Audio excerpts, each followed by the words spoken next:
And then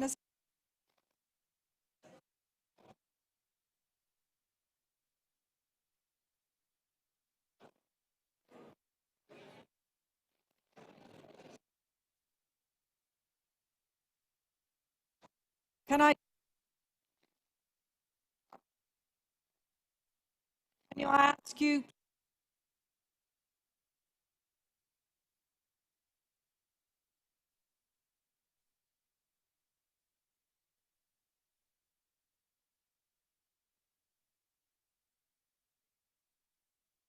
Five. Hands up at the back. Can you hear me now? You can. Let me just walk for 1 second, so just to see. You can't hear me now. Okay. I think there may be an issue with security and Wi-Fi or whatever. So what I'm going to do is, for the moment, I'm going to talk to you from the lectern.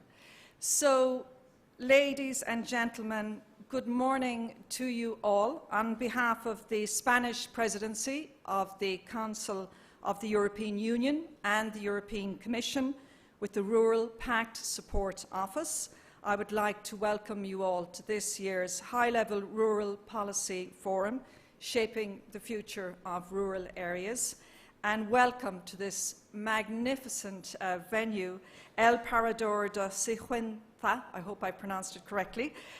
What a magnificent and fitting setting for this event in the middle of a rural area. And a very warm welcome, by the way, to those of you who are joining us online as well. My name is Karen Coleman. I'm a journalist and a broadcaster from Ireland, and it's my privilege to be the moderator of this year's forum. We've over 200 participants from all EU member states and beyond, who are coming from a range of areas, from public authorities to EU institutions, and from civil society organisations to local action groups. And as this is a high-level forum, we have attending a Vice President of the European Commission, 2 European Commissioners, along with Ministers, Deputy Ministers, Secretaries and Deputy Secretaries of State, and numerous Director Generals from national ministries in charge of the Common Agricultural Policy and the Cohesion Policy. Before we get down to business, I want to just touch on a couple of housekeeping issues.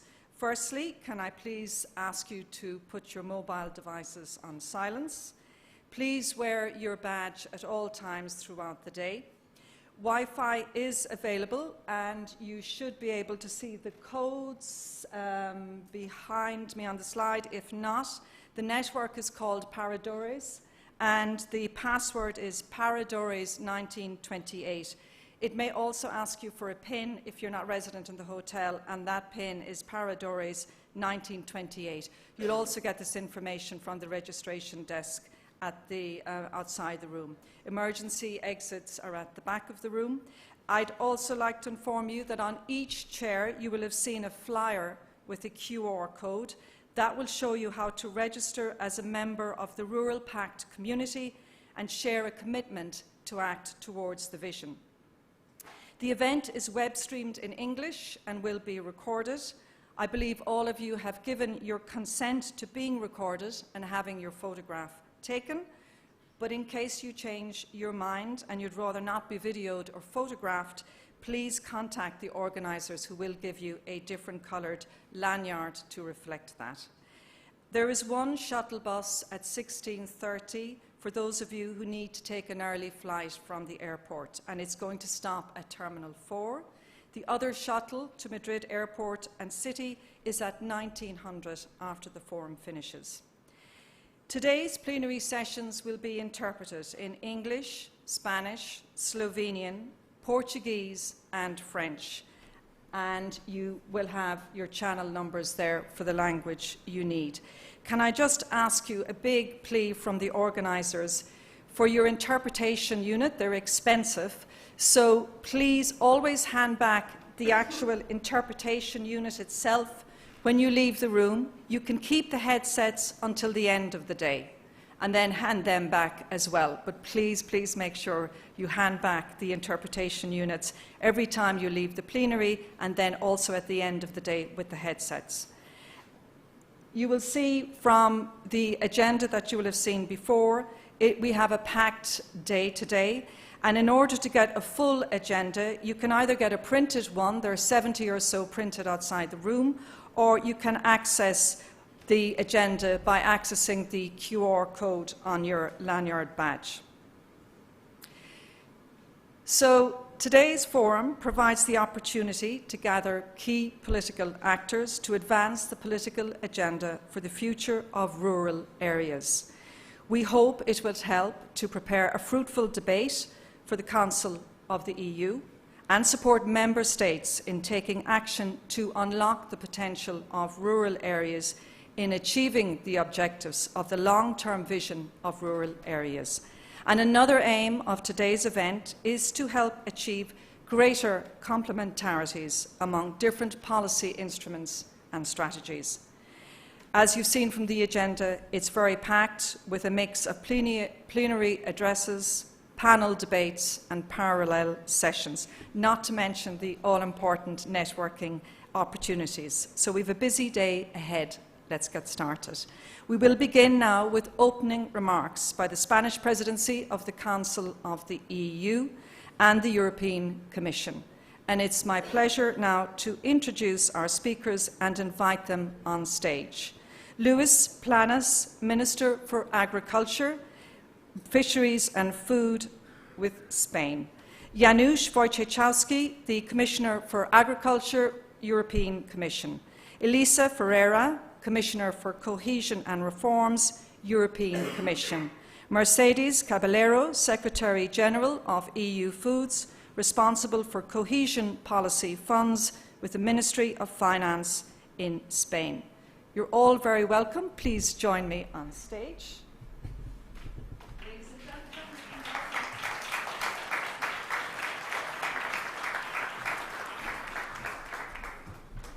Your seats are marked.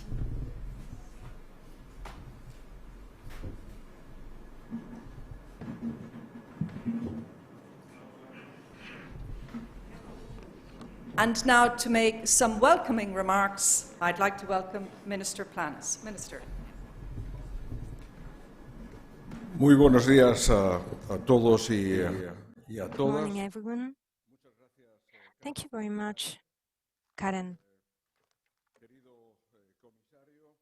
Dear Mr. Commissioner, dear Miss Commissioner, dear ministers, deputy ministers, ambassadors, members of the European Parliament, of the European Economic Committee, of the Committee of the Regions, different authorities, ladies and gentlemen. I would like to speak here on behalf of the Spanish presidency. I would like to welcome you all to this high-level forum.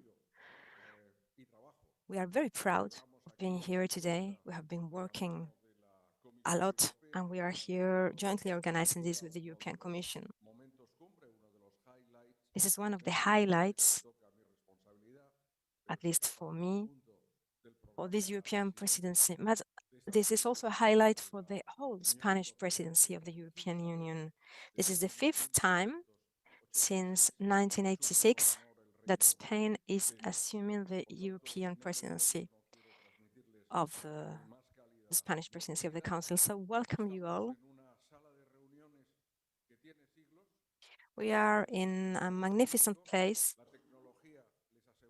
century-old room, but the technology is not centuries-old, it's something modern, so I hope it's working properly and in an efficient way this morning. And now, directly, the first speaker is going to take the floor, Mr. Janusz Wojciechowski, the Commissioner for Agriculture. Afterwards, he will be followed by Commissioner Elisa Ferreira, Commissioner of Cohesion and Reforms. Afterwards, she will be followed by Mercedes Caballero, Secretary of European Funding in Spain. And at the end of this opening session, I will take the floor again. I welcome you all. Thank you very much for being here. Comisario, querido Janusz, tienes la palabra. Mr. Commissioner, Mr. Janusz, please go ahead.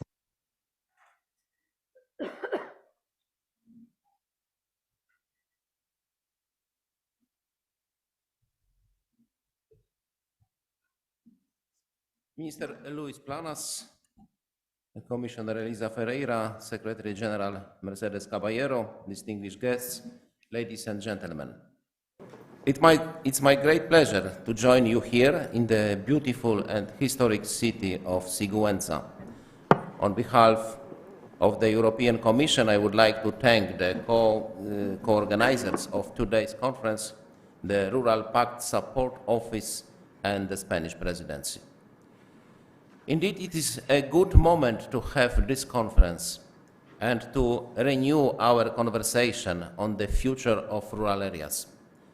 We are a few months away from 2024, when our citizens will decide on the direction of the European Union.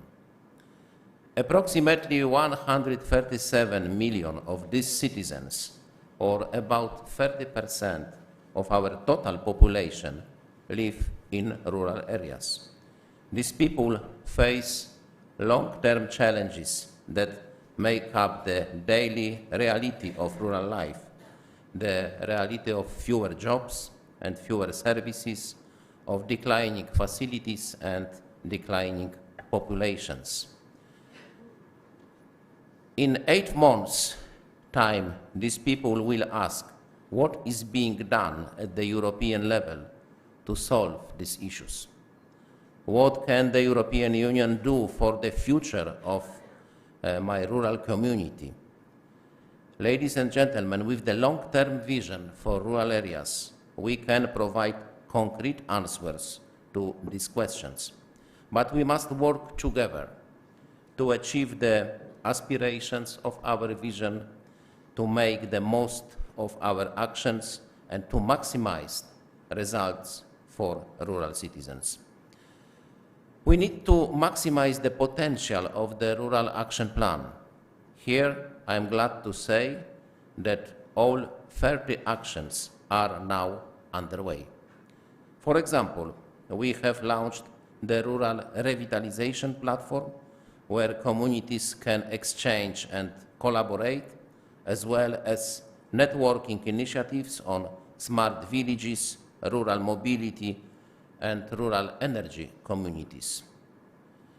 We have programmed over 120 million euro towards rural research and innovation under Horizon Europe, and improved the collection of rural data through the European Union Rural Observatory. We have created a mechanism for rural proofing to improve the governance of rural areas, and we shall soon launch a toolkit on EU funds, which will help rural communities to navigate funding opportunities. The Commission is putting all of these tools at your disposal to help your support your rural communities and to help us achieve the goals of our long-term vision.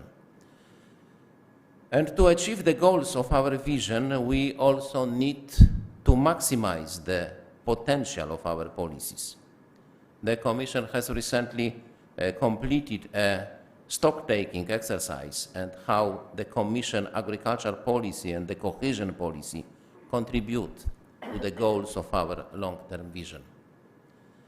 The results show that Common Agriculture Policy strategic plans will allocate 24 billion euro directly to rural communities through support for investments, leader and smart villages, among other areas. Furthermore, these communities will benefit from a significant portion of cohesion policy funds. These policies are essential for rural areas, but by themselves are not enough. We need to use more interventions and instruments. We need to create synergies between all policies and programs, and we need all levels of governance to contribute. This is why we need to maximize the potential of the Rural Pact. The Pact is a framework for cooperation to coordinate policies and actions for rural areas. The community is now strong with over 1,000 800 members who are enabled by the Rural Pact Support Office and Coordination Group. I would like to thank everyone who has joined the movement, from individuals and communities to organizations and institutions, including the Committee of Regions, European Economic and Social Committee, the European Parliament and the European Rural Parliament. By joining the Pact, you have demonstrated a strong commitment to the long-term vision. And for this same reason, I welcome the initiative of Spanish presidency to agree Council conclusions on the long-term vision by the end of this year. Because the support and commitment actions of member states are crucial. Many of these policies that impact the future of rural areas, such as education, health, and mobility, are in the hands of national authorities. This is why I call on all member states' representatives to maximize the opportunity of this conference. Today, you have a real chance to express your ideas on the future of rural areas and how you think we should work collectively to support rural communities. The work we carry out will be vital in the months and years ahead. In the Rural Action Plan, in our policies, in the Rural Pact, not only vital for rural communities, but for the European community as a whole. Because our recent challenges have reinforced just how much we need rural areas to produce a stable supply of food, to protect our natural resources, to provide economic diversity and resilience. So in our debate today and in our discussions with rural citizens in the months ahead, let's us not simply recall what the European Union can do for the future of rural areas, but what rural areas can do for the future of the European Union. On that note, I thank you for your time and I look forward to a constructive conference. Thank you very much.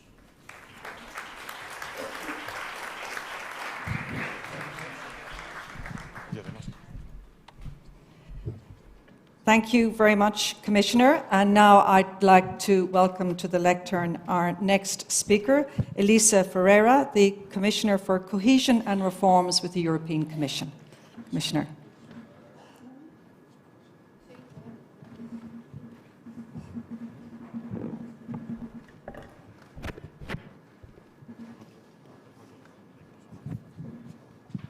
Buenos días a todos y a todos.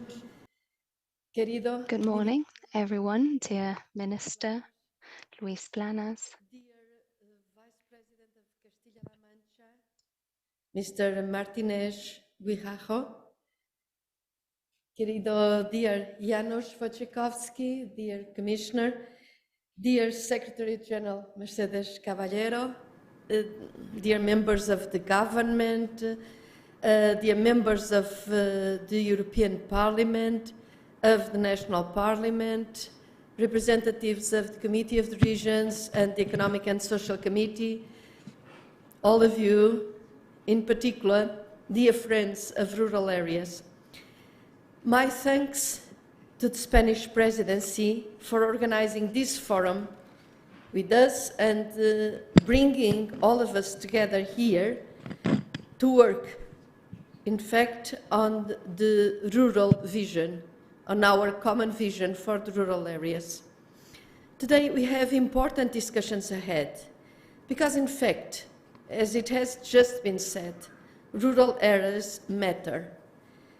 They matter because of the fact that 137 million Europeans live there, and they represent 30% of the European population, so almost 1/3 of the population of Europe.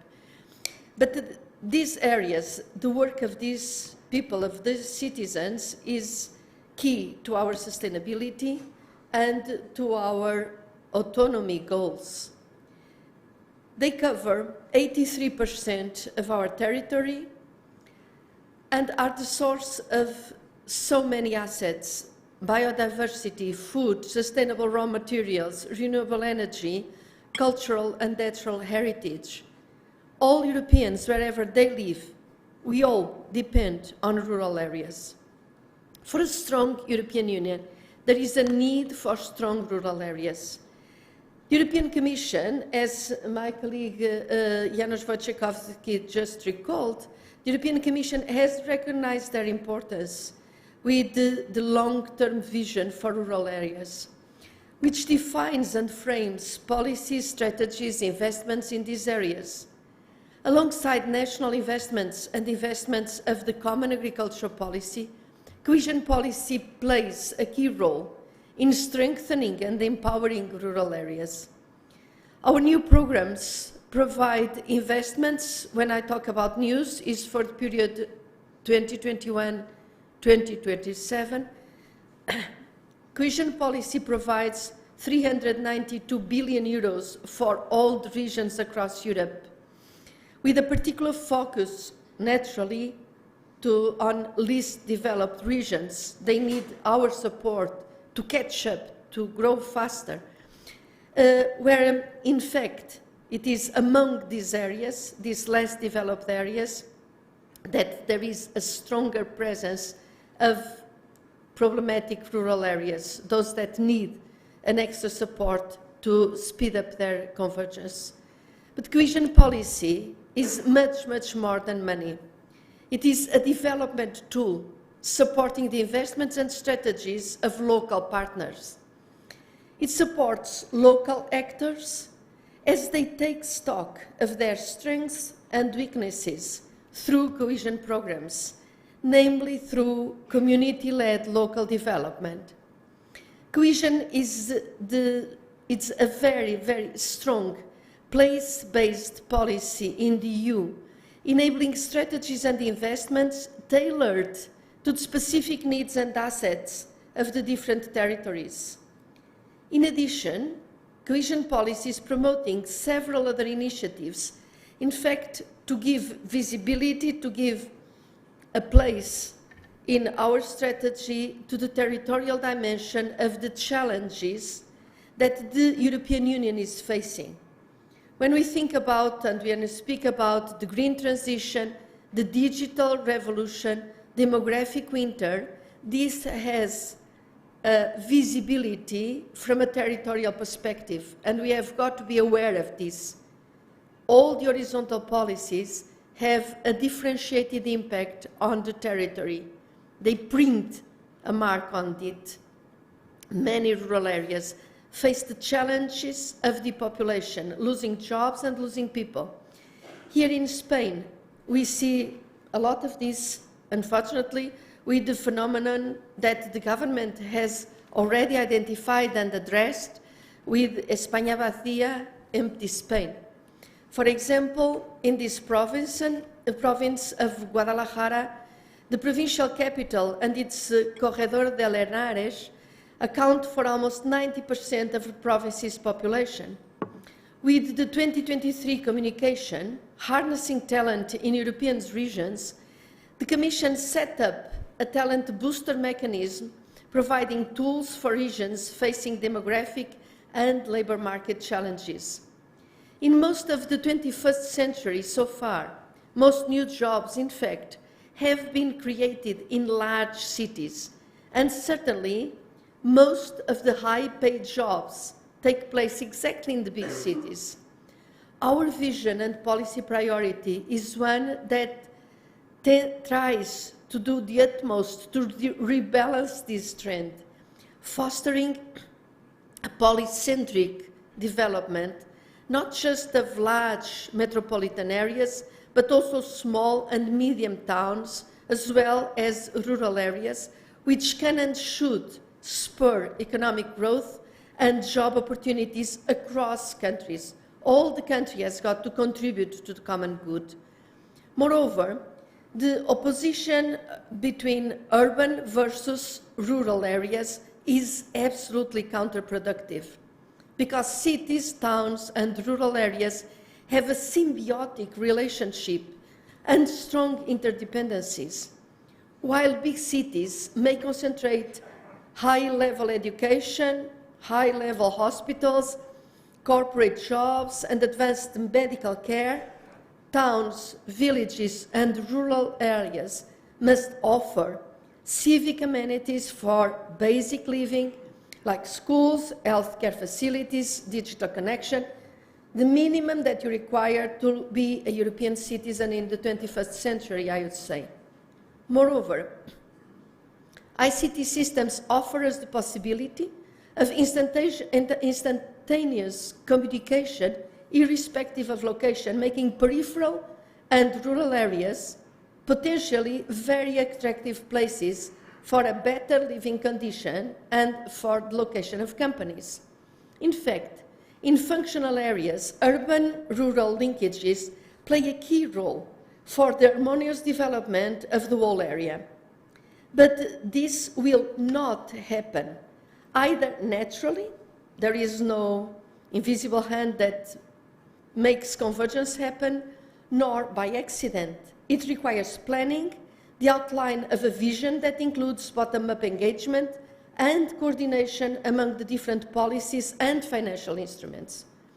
Mutually supportive short and long-term investment, public and private action, and most importantly, commitment at all political levels, local, regional, national, and European. And this is my encouragement to action today. Our motto in cohesion policy is that no place, no region should be left behind. This sounds great, but it has got to be put in practice. So let us all do our utmost, starting by giving balanced territorial development the status of a serious political priority. Let us define the necessary long-term strategies tailor-made to the assets, often unexploited, and bottlenecks of the different territories, and work the right mix of policies and investments that will sustain their revival and a resilient future.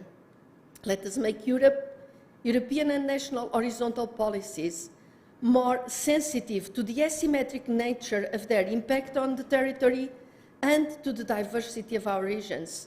Let us identify urban-rural linkages through a territorial planning which goes beyond municipal boundaries and considers the needs of the whole functional area.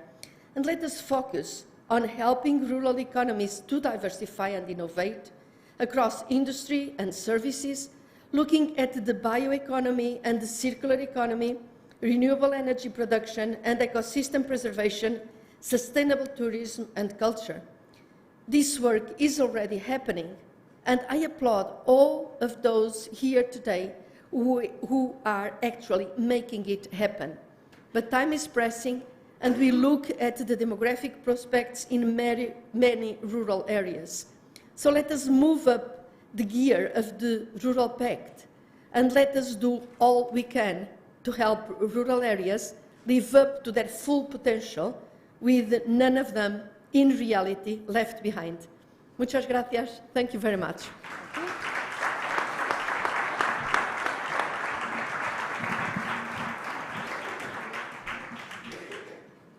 Thank you very much, Commissioner. And now I would like to welcome to the lectern Mercedes Caballero, Secretary General of EU Funds, responsible for cohesion policy funds with the Ministry of Finance in Spain. Secretary General.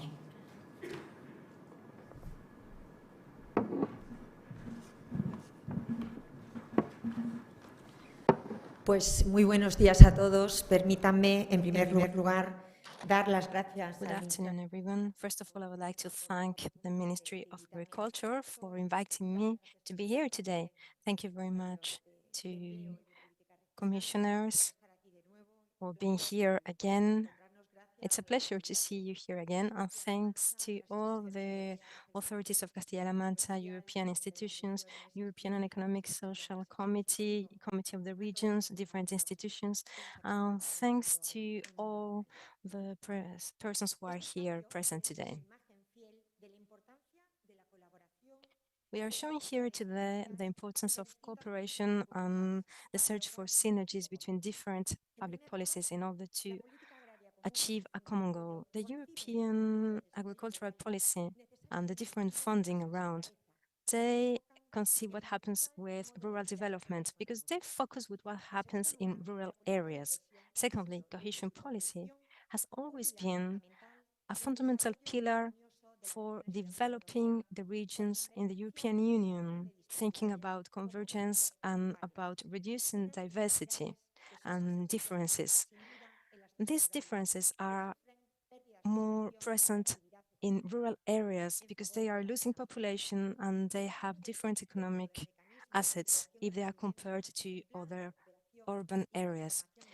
The Spanish Recovery and Resilience Plan includes different investments and structural reforms which are transversal to everything linked to rural areas. They work on productivity, development of all regions, and here we include rural areas.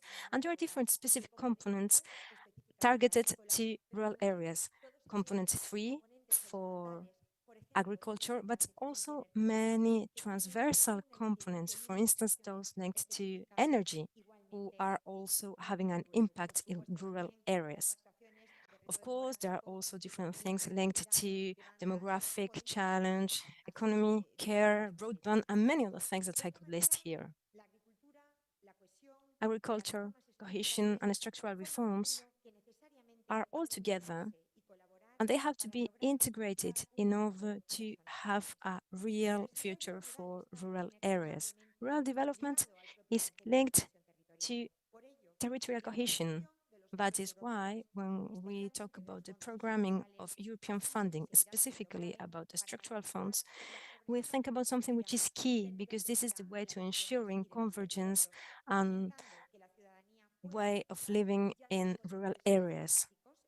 Citizens in rural areas are not just having basic services, they also have different job opportunities, quality opportunities, and family opportunities. And we have to take into account that regardless convergence is happening between regions when talking about economic aspects, there are still many differences between different areas, and these are more important in rural areas.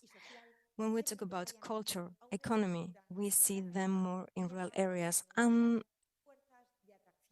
there are different things which attract or disperse different trends. And at the end of the day, these provoke differences between the center and the peripheral areas. I'm a Spanish person and I was born in one rural area in Spain, and I know what's happening here in my country. And I would like to explain it graphically here. We have some population which is all gathered in the center and in the coastal areas. And then we have a whole area which is in the middle of Spain, which is completely depopulated.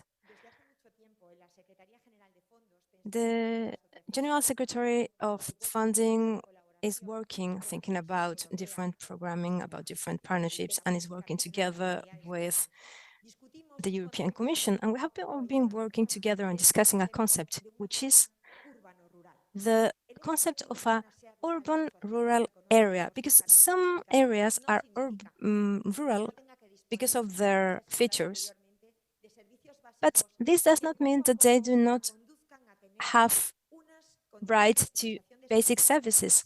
And step by step, they should become similar to an urban area. They should have the same level of services. And we can do this nowadays thanks to technology. So we have planned Axis 5 within our European Regional Development Fund. And this one is devoted to connecting Europe to citizens. We also have item 5.2, which is focused on different programs or pilot programs which are linked to demographic challenge. So we are looking for synergies, for complementarities amongst different funding here, and we are looking for a common goal. We are now closing the programming period 2014-2020, and we are already seeing results. Last week, we had the chance to celebrate the annual awards of best initiatives developed with European funding in Spain. And here we integrated all funding together, and we also included rural funding. And we had a meeting in Villa García de Arousa, and we saw very good examples of best practices of things developed by local governments, different governments, and things that have a real impact on daily lives. And sometimes we are just talking about very small projects, but they do have a real impact wherever they are implemented. For instance, in Extremadura, there is a project called Smart Villages in order to foster smart villages in Extremadura. They received an award of the best initiative when talking about connectivity. There was another one for deployment broadband in Asturias, in different municipalities.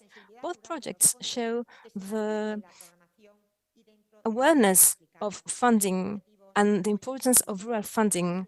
And this is linked to the European Regional Development Fund. And this is going to be still focused in safe connectivity in rural areas. Spain is one of the most connected countries in the European Union, and this has been thanks to European funding.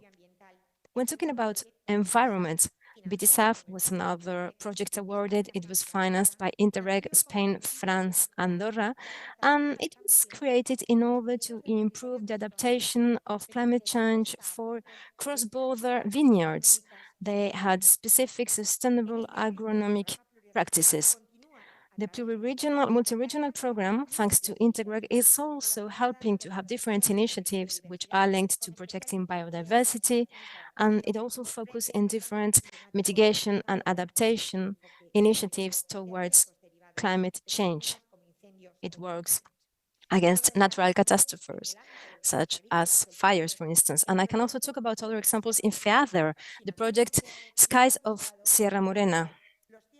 This one works in fostering the value of skies in Andalusia as an environmental resource in order to have a different touristic offer. And these are just some examples. I could mention many more, but here you can see that in every kind of funding, we are all looking for the same objective.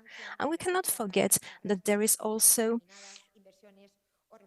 an impact provided by some structural investments and reforms. For this reason, the Recovery and Resilience Plan has also a local impact because it is something which is transversal, horizontal, and it is helping to support social cohesion for the whole territory. When talking about investment, we are fostering a structural investment in order to have a real impact in the interior of Spain. We have 4 specific sectors: connectivity with the program Universalization of Digital Infrastructures for Cohesion. The idea is that for 2023, 95% of population will have the possibility of connecting via broadband in a fast way. We also have another goal, which is to have services for cleaning waters and for helping in different infrastructures and small networks in small municipalities when talking about water and sanitation. We also want to diversify employment, have economic diversification, and we have different plans linked to sustainability in agriculture and in tourism. And lastly, different actions linked to housing, urban transformation, and different programs for demographic challenges, more than 700,000 euros. So we have different tools here, different mechanisms, and they come from different places, but the logic underlining them is the same, and we're just trying to have this integrating vision in order to achieve the goal that we are looking for here today.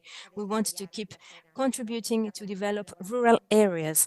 We want to cooperate at different levels of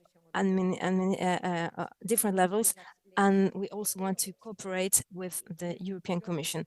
I wish you a lot of success in your future and also today in your debates.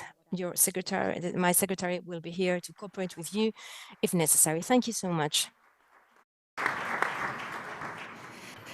Thank you very much, Secretary General. And now to make some closing remarks, I'd like to welcome again Minister Luis Planas.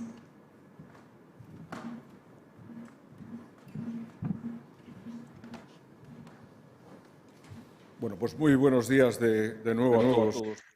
Good morning again, everyone. I think that the speeches both from the Commissioner Wojciechowski, Commissioner Ferreira, and the Secretary General of the European Funds, Mercedes Caballero, have shown the general framework of today's meeting. But of course, behind all of this, there's always a great work. So I'd like to sincerely thank DG Regio and DG Agri and the EU Commission team, and also the team of the Spanish administration, and particularly the Ministry of Agriculture, their work so that this event can take place. Commissioner Wojciechowski said it at first, this is a timely moment because we have the European elections in 2024, and we also have a public debate in the European Union. A couple of weeks ago, we had at the European Parliament the State of the Union debate, and some of the statements of President von der Leyen were talking about the topics that we are going to be addressing, such as ensuring a sustainable and dynamic future for rural areas in Europe.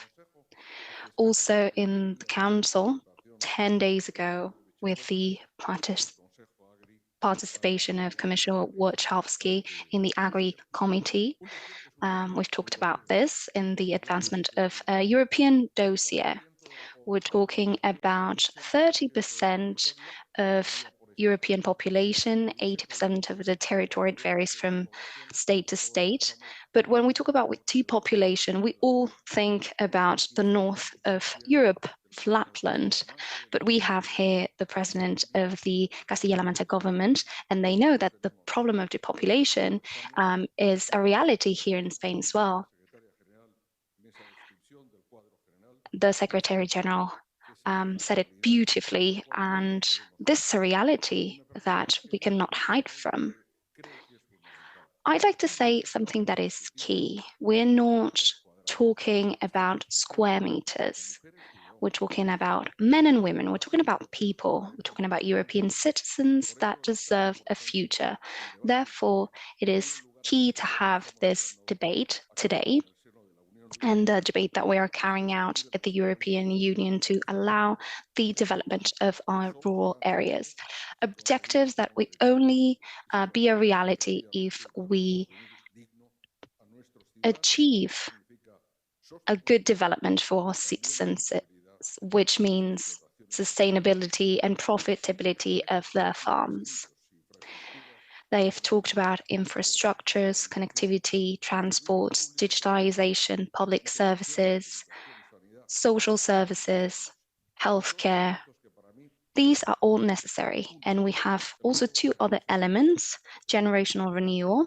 It is true that the average age of rural areas is higher, and also that is a very male-dominated field. There's more men than women in our rural areas. So the objective of generational renewal, the possibility of having a future, and also gender equality in rural areas is paramount. The future of rural areas, the fight against depopulation, need horizontal measures.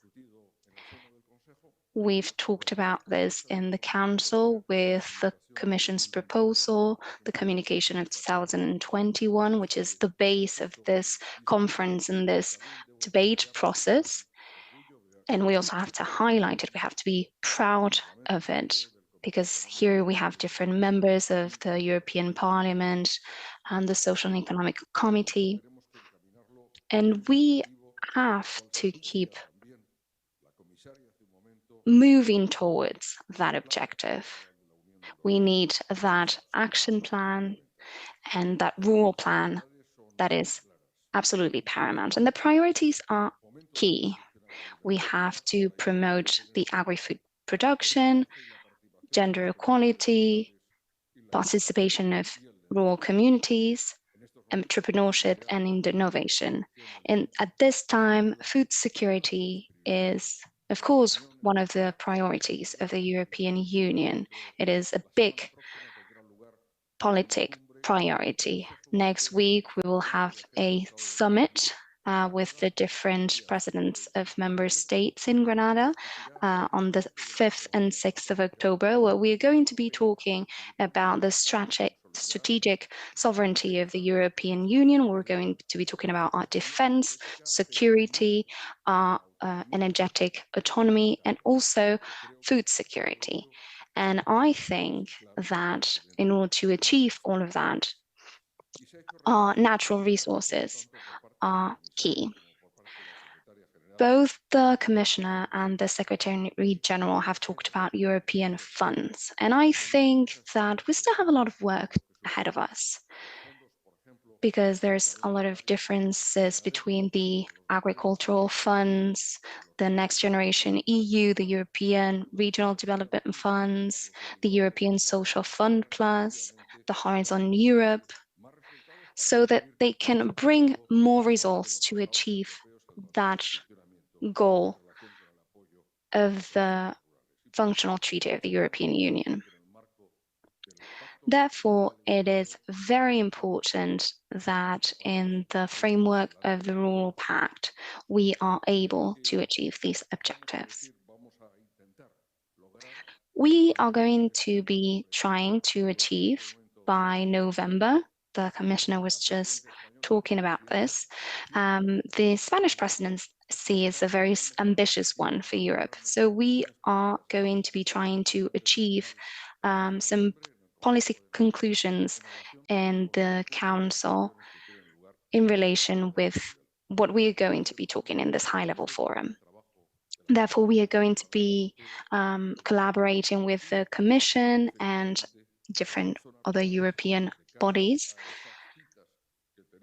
so that our rural areas by July next year, and also with the next cycle that is going to be starting in 2024 in the European Union, we are aware that our rural areas deserve to be more solid, more prosperous, resilient.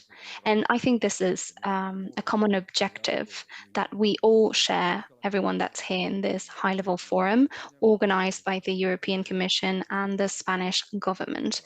And I am convinced that your work, our joint work, will contribute to make us stronger, every one of our member states, the European Union, and especially rural areas, the people that live in there that deserve it. Thank you very much.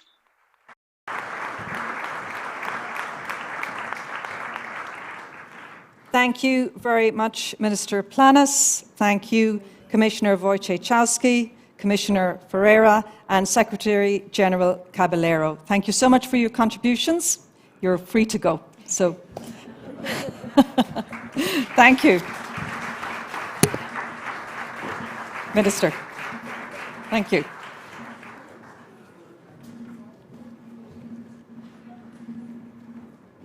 Thank you, Commissioner. Just checking, can you hear me now? It seems that the microphone is working now, is it? Yes? Good? Okay, great. I think it might come and go, but we'll see how we get on.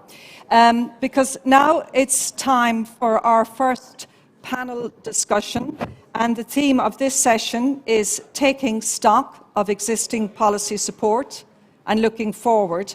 And during this session, we will discuss the contribution of both the EU's Common Agricultural Policy and the Cohesion Policy to the long-term vision of the EU's rural areas. Now, we're first going to hear from the European Commission about both of those policies, and then we're going to have a discussion with our panellists. But I'm first going to invite our panellists on stage because they want to hear the outcome of the European Commission's reports. So I'd like to extend a warm welcome to our four panellists. Isabel Carvajal, MEP and Rapporteur on the long-term vision for the EU's rural areas for the Agri Committee of the European Parliament. Radim Sershin, Member of the European Committee of the Regions and Deputy Minister for the Regional Development of Czechia. Lydia Pavic, Rapporteur of the Opinion on the Long-Term Vision for the EU's Rural Areas of the European Economic and Social Committee. And finally, our final panellist, Thibaut Guinard, President of ELARD, with the European Rural Parliament. You're all very welcome. Make yourselves comfortable. You're going to sit back and listen to the outcome now of the reports of the European Commission. So we have two representatives of the European Commission who will give an assessment of both the CAP and cohesion policies. And I'd like to first welcome our first European Commission speaker, Mario Milocev, Director at the European Commission's DG Agriculture and Rural Development. Mario.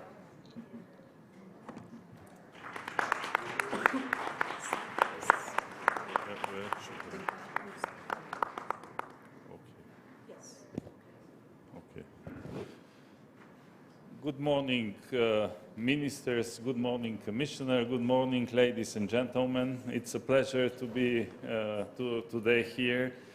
For those of you who don't remember or don't know, when we approved more than 2 years ago the Rural Vision, we said after the planning of the cohesion and the other programs and the common agricultural policy plans, we are going to take stock of what is planned for the rural areas. And here we are today. I will present the common agricultural policy part, and my colleague, Wallis Goren, will present the cohesion part. So let me first go to the timeline. As you see, the proposals for the new regulations were tabled in May 2018, long before we conceived the Rural Vision. And the agreement on them was reached before the adoption of the Rural Vision. So the Rural Vision is not in the regulations. However, we in the Commission made all the efforts to push the governments, writing letters at governmental level, to take into consideration the Rural Vision in the planning. And now we take stock, and I will present today the results for the Common Agricultural Policy, and this stock taking will feed the report in the first trimester of 2024, which will have a set of reflections about the future policies. So, there was an external contractor who did the study. The study is part of a bigger study for the Common Agricultural Policy, which will be published later this autumn, and which will also have some analysis for the rural areas. It will be published together with a report from the Commission. So the study is based on the screening and the mapping of what the member states choose to put in their CAP plan. It looks at what was programmed. It is not about the implementation, which for the CAP started at the beginning of this year. And we don't have still data on the execution. I would like to underline that the entire Common Agricultural Policy is relevant and is contributing strongly to the rural areas, because agriculture and forestry mostly happen in rural areas. Yet, this study is focused on the direct contribution of the CAP plans to the rural areas beyond farming. The approach of the different member states is very variable. So we have here only the big picture in this study, some kind of an average impression. I would like, before continuing, to say that LEADER is very important intervention, but still we don't have the results because the local development strategies and their approval is ongoing, and next year we are going to have the full picture. What are the main interventions which support the rural areas beyond farming? So these are the investments, off-farm investments, infrastructure investment, basic services investment. This is the cooperation intervention, where the main thing is LEADER and smart villages. But we also have the European Innovation Partnership groups. We also have some other kind of cooperation. Also, the installation intervention is very important because in 8 member states, we have planned rural businesses, startups outside of agriculture. And of course, the knowledge is very important because the needs for development of skills in the rural areas is bigger. The study also pays attention to the green architecture and to the areas with natural constraints because they contribute to the resilience of the rural areas, and they pay attention to the young farmers and the production organizations because they contribute for the prosperity of the rural areas. However, the financial allocations are not included in this because they go directly only to farmers. Here we have the 4 blocks, the 4 strands of the rural vision: stronger, connected, prosperous, resilient. It is a complicated slide. During the day we can speak more. What I will go to say only is that LEADER is contributing to the 4 blocks, so mainly to the 4 blocks, but mainly to the stronger rural areas, because with its bottom-up approach, it empowers the local community. And the investments, we have for stronger investments in infrastructure and basic services, for the connecting, of course, mainly the broadband, and for the prosperity, we have the diversification of the farmers' activities. The result is that 8% of the total CAP financial allocation, so the total allocation is 307 billion for the 5 years period. 8% contribute directly to the rural areas beyond farming. This is 24.6 billion. And you see the investments are overall more than 30 billion. 49% of them, with the dark green in the graph below, 15 billion, go to the rural areas. For the cooperation, which is overall over 11 billion, we have 9 billion, 84%, which go directly to rural areas. We mentioned also here the knowledge, but it is not calculated in this 24.6 billion. It is around 2 billion. And also the installation, you see here that the installation is 5 billion, but it is mainly for farming, which is absolutely normal. And we have a tiny part of 60 and something million for the non-agricultural activities. Of course, there are large variations between the countries, and I will illustrate this quickly with LEADER. You see in the dark blue those who contributed a lot from the EFRD. For example, in Germany, we have 15% of the EFRD which goes for LEADER. And in lighter blue, you have those who are close to the requirement of 5%. They have 5 or 6% for LEADER. Where is the room for improvement? What we can say is the needs, the member states reflected very well in the CAP plans what are the needs of the rural areas. However, they cannot cover it with the resources only of the common agricultural policy. We cannot address them all. So here the complementarity with the other fund comes. Yet, what I would say is that the information we have on the CAP plan about this complementarity and synergy with the other fund is very limited and does not give us a holistic idea about what is going on overall for the rural areas. What are the concerns and the gaps where contributions from the other funds are expected? LEADER, on the first place, what we can see now is that the member states, they would like to cover a bigger population with LEADER than in the previous programming period, but with the same amount in the best case and generally with less money. So we need the other funds to step up here. Social services and inclusion are covered only to the limited extent by the Common Agricultural Policy. Investment in broadband and mobility mostly come from other funds, which is very good. However, we don't have a holistic picture what is done at European level. And the CAP support to knowledge, innovation, and business development is focused on the agri-food and forestry. Therefore, in the common agricultural policy, we don't have sufficient support for economic diversification. And I finish with this slide with some conclusions. So, through its substantial support to agriculture, the common agricultural policy maintains and boosts the economic development in the rural areas.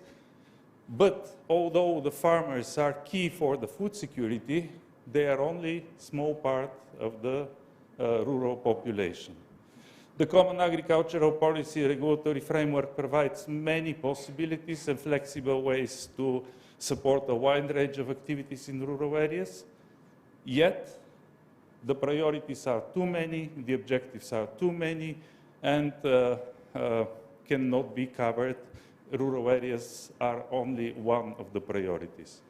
The CAP strategic plans contribute to community empowerment mainly through leader and small villages. Still, we should see what is planned in the local development strategies. The plans contribute to infrastructural development, basic services and connectivity, mainly through the investments which I mentioned.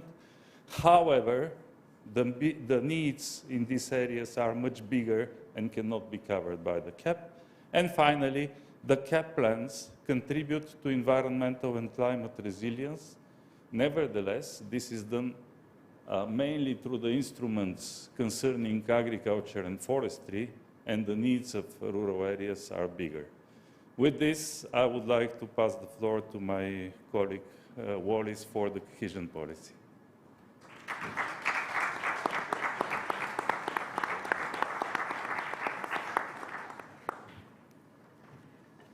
Well, good morning, Commissioner. Good morning, ministers. Good morning, colleagues and friends, including friends from my own village in France. Allow me, please, to introduce you to the biggest investment tool of the European Union, cohesion policy. That is to say, 392 billion euros of investment, reaching almost half a trillion euros when including national co-financing. This massive funding is actually mobilized in all our territories of the European Union, including rural areas, to strengthen economic, social, and territorial cohesion by reducing disparities among our regions, all while delivering on EU policy priorities. To reach our cohesion goals, several funds have been deployed so far, mainly, and you know it quite well, the European Regional Development Fund, of course, as well as the Cohesion Fund, the European Social Fund Plus, and the Just Transition Fund. For eligibility purposes, we classify our Europe's 240 NUTS2 regions as being either more developed, transition, or less developed regions based on their GDP per capita. Now, introducing you to our stock-taking exercise, which measures the contribution of cohesion policy to our rural vision based on planned interventions of our member states and regions for the current programming 21-27. That is to say, what I'm going to talk about is all based on what we call ex-ante data. It is important in this respect also to note that the cohesion policy regulations were approved before the rural vision was issued. And to understand the results of this stock-taking exercise, the current results, because the exercise is ongoing, by the way, it is essential to consider that cohesion policy legislation for program monitoring system does not require reporting by type of territory. And however, non-mandatory territorial labeling exists. It is at the disposal of our partners, but its uptake covers only a minority of the allocation.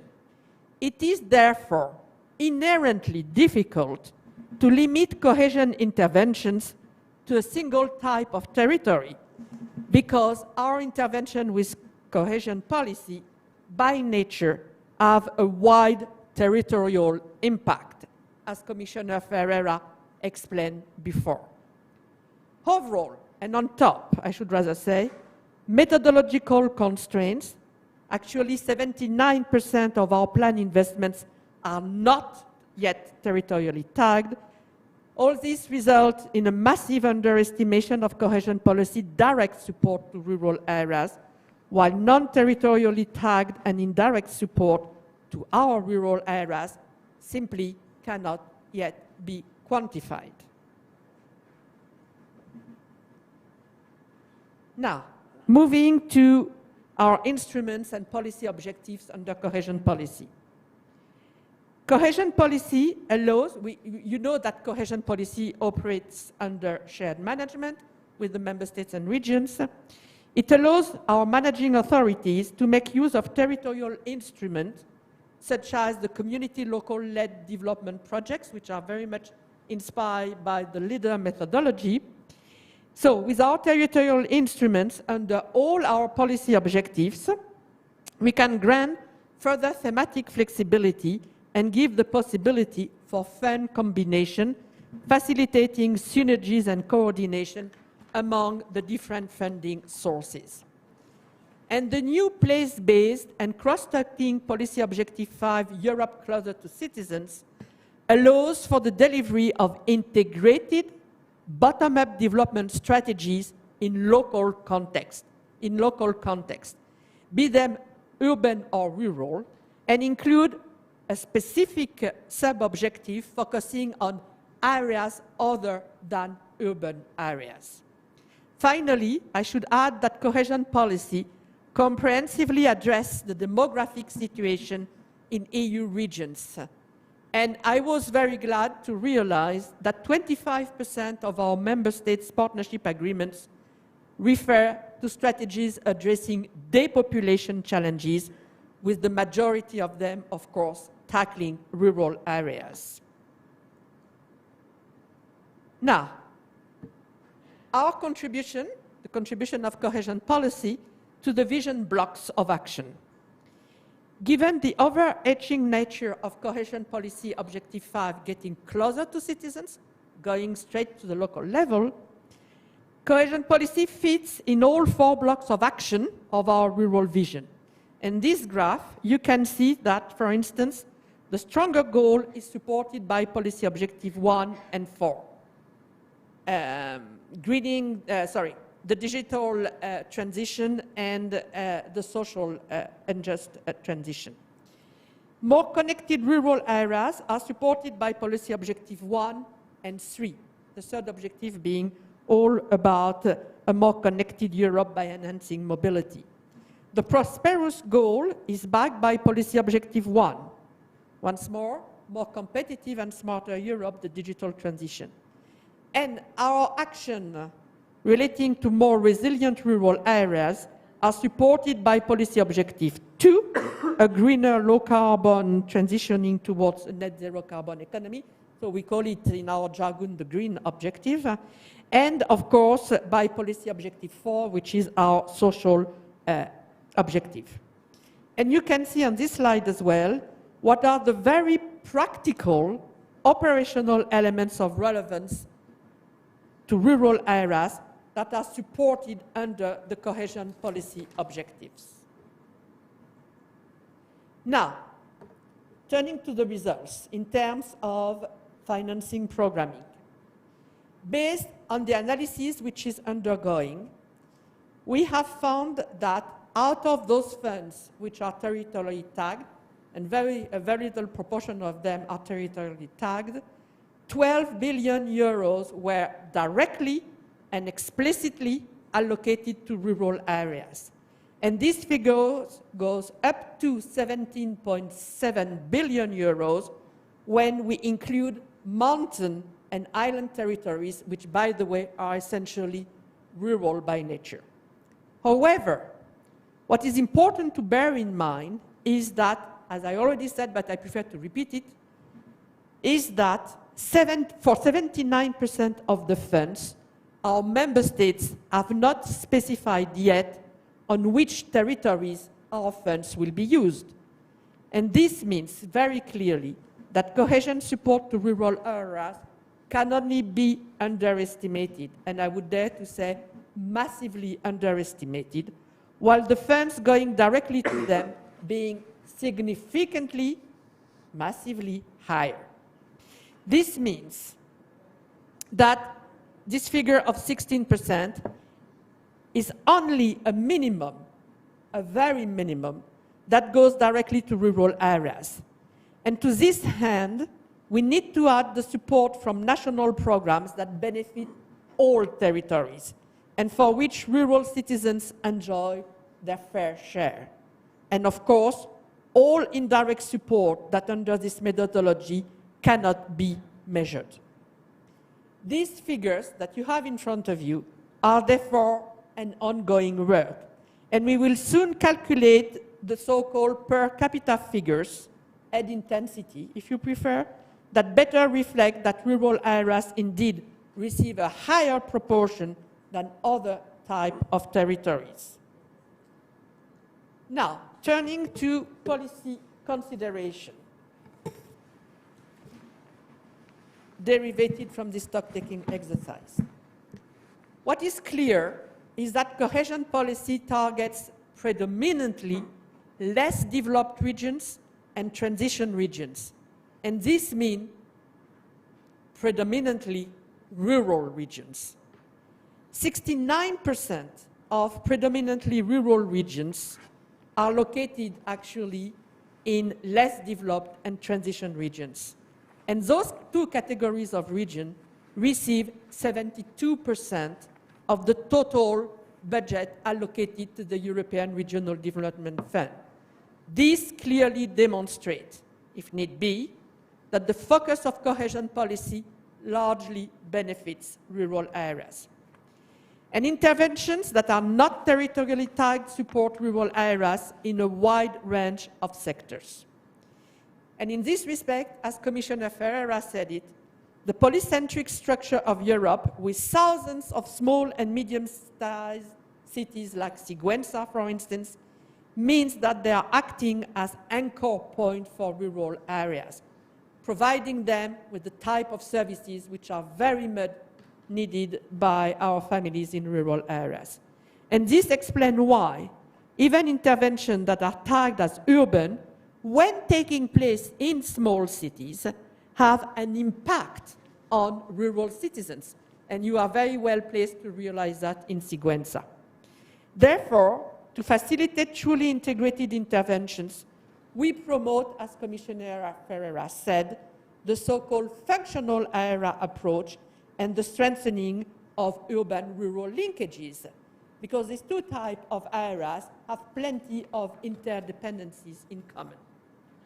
Now, coming to my conclusion, all in all, most rural areas in our European Union are actually in cohesion policy priority regions, the less developed regions and the transition regions. And as we have seen, cohesion policy supports directly or indirectly rural areas, despite the fact that we underestimate direct support. There are therefore serious methodological constraints and concerns that we will try to overcome to the extent possible. But at the end of the day, what is more critical for us, for you in particular, is to find out which investments work, what approaches work best, and where we need to make improvements. And I will be talking with not each of you, but most of you, to try to have a good idea on this front. And that is why it is absolutely essential that all of us, we hear from you. It is at your level, at the local level, that you can better understand what works and what does not work in the field and why. This is fundamental because it is what will help us determine what needs to be changed in terms of funding and allocation.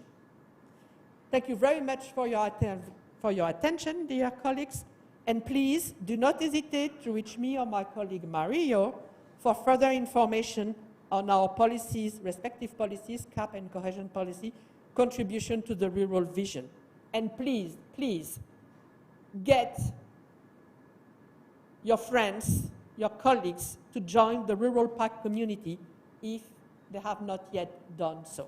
Thank you very much. Okay, thank you. Thank you very much, fellows. Can do this here. Is the mic working? No, okay. I don't think it is. Oh. Seems to be working now, is it? My mic? Okay, very good. What I'm going to do is just move this around a little bit so that I'm not in a strange angle. I now want to reintroduce our panellists, and again a big thanks to Wallace and Mario for giving us those very interesting assessments of the two policies. We're going to tease out some of those findings now, so let me reintroduce our guests again. Isabel Carvalles is an MEP and rapporteur on the long-term vision for the EU's rural areas for the European Parliament's Agri Committee. Radim Sershin is a member of the European Committee of the Regions and Deputy Minister for Regional Development of Czechia. Lydia Pavic is a rapporteur of the opinion on the long-term vision for the EU's rural areas of the European Economic and Social Committee. And Thibaut Guinard is president of ELARD, the European Rural Parliament. What I'm going to do is ask each one of you a question. We'll have 2 rounds of questions. So we just heard the key messages that emerged from the stock-taking exercise of the contributions of the CAP and the cohesion policies to the long-term vision for the EU's rural areas. And in the last few months, your institutions have published specific opinions and positions on the long-term vision for rural areas. So during this session, we would like to find out more about these outcomes. And if I can start off with you, Isabel Carvalles, can you tell us what were the key messages that emerged from that process of exploration, and how do you think those outcomes, those opinions and positions are going to contribute to the rural vision? Well, first of all, thank you so much. Good morning to you all. And let me say that it's absolutely a pleasure to be here. And I would like to thank for this invitation to the Spanish presidency and to the European Commission. So it's wonderful to be joining you today. As you said, in the case of the European Parliament, we just had, at the end of 2022, the approval of an own initiative report on the long-term vision for the rural areas. And it was a very interesting process, I would say. It was enriched by very lively, very intense, very fruitful, many fruitful discussions with several stakeholders, and also counted on the valuable, most valuable contributions from ELARD, from the European Committee of Regions, from the European Economic and Social Committee. They were really valuable information and contributions for this report. And I don't want to extend myself saying exactly what the report was about, but I would say that one of the big issues, one of the big questions we try to address in this report was already mentioned today by Minister Planas. The need for the creation of strong contexts in the rural areas. But by contexts, I mean the need to create the conditions that will actually prevent people from leaving. And because we can have, and I will say this a bit later, we can have wonderful agricultural projects, for instance, but if you don't have the overall context in terms of connectivity, in terms of mobility, of access to education services, access to health services, specialized health services, thinking about women, for instance, then you will not have people willing to make a life project in the rural areas. So this was very much one of our concerns. Of course, we did not rest, the European Parliament and myself, we did not rest on this sole own initiative report. We have been following the discussions, following the events, some of them organized by the Rural Pact Office, and by the way, congratulations also for the big support to this high-level event. And more recently, we have embraced another big issue for the future of rural areas, which was, by the way, also mentioned today, the generational renewal. As the rapporteur, I was really pleased because it was approved last week in the committee, you know, by large majority, I would say, almost unanimously. And I'm very confident that it will also get support of the plenary. And this is interesting because, you know, the parliament is the house of debate, and sometimes the house where we struggle to find consensus, but where the intensity of debates and sometimes even the polarization of positions can be very, very strong for all obvious reasons that I'm sure you understand. But this is one of those occasions where you have everybody agreeing that generational renewal in the rural world is really important. This can be good, this can be bad. And by this I mean that it's only good that if it is effective in terms of action. Because from a rhetorical point of view, we all have this, which is interesting, we all agree that we need to do something because whatever has been done over the last years, it's not to disregard, but has not been effective.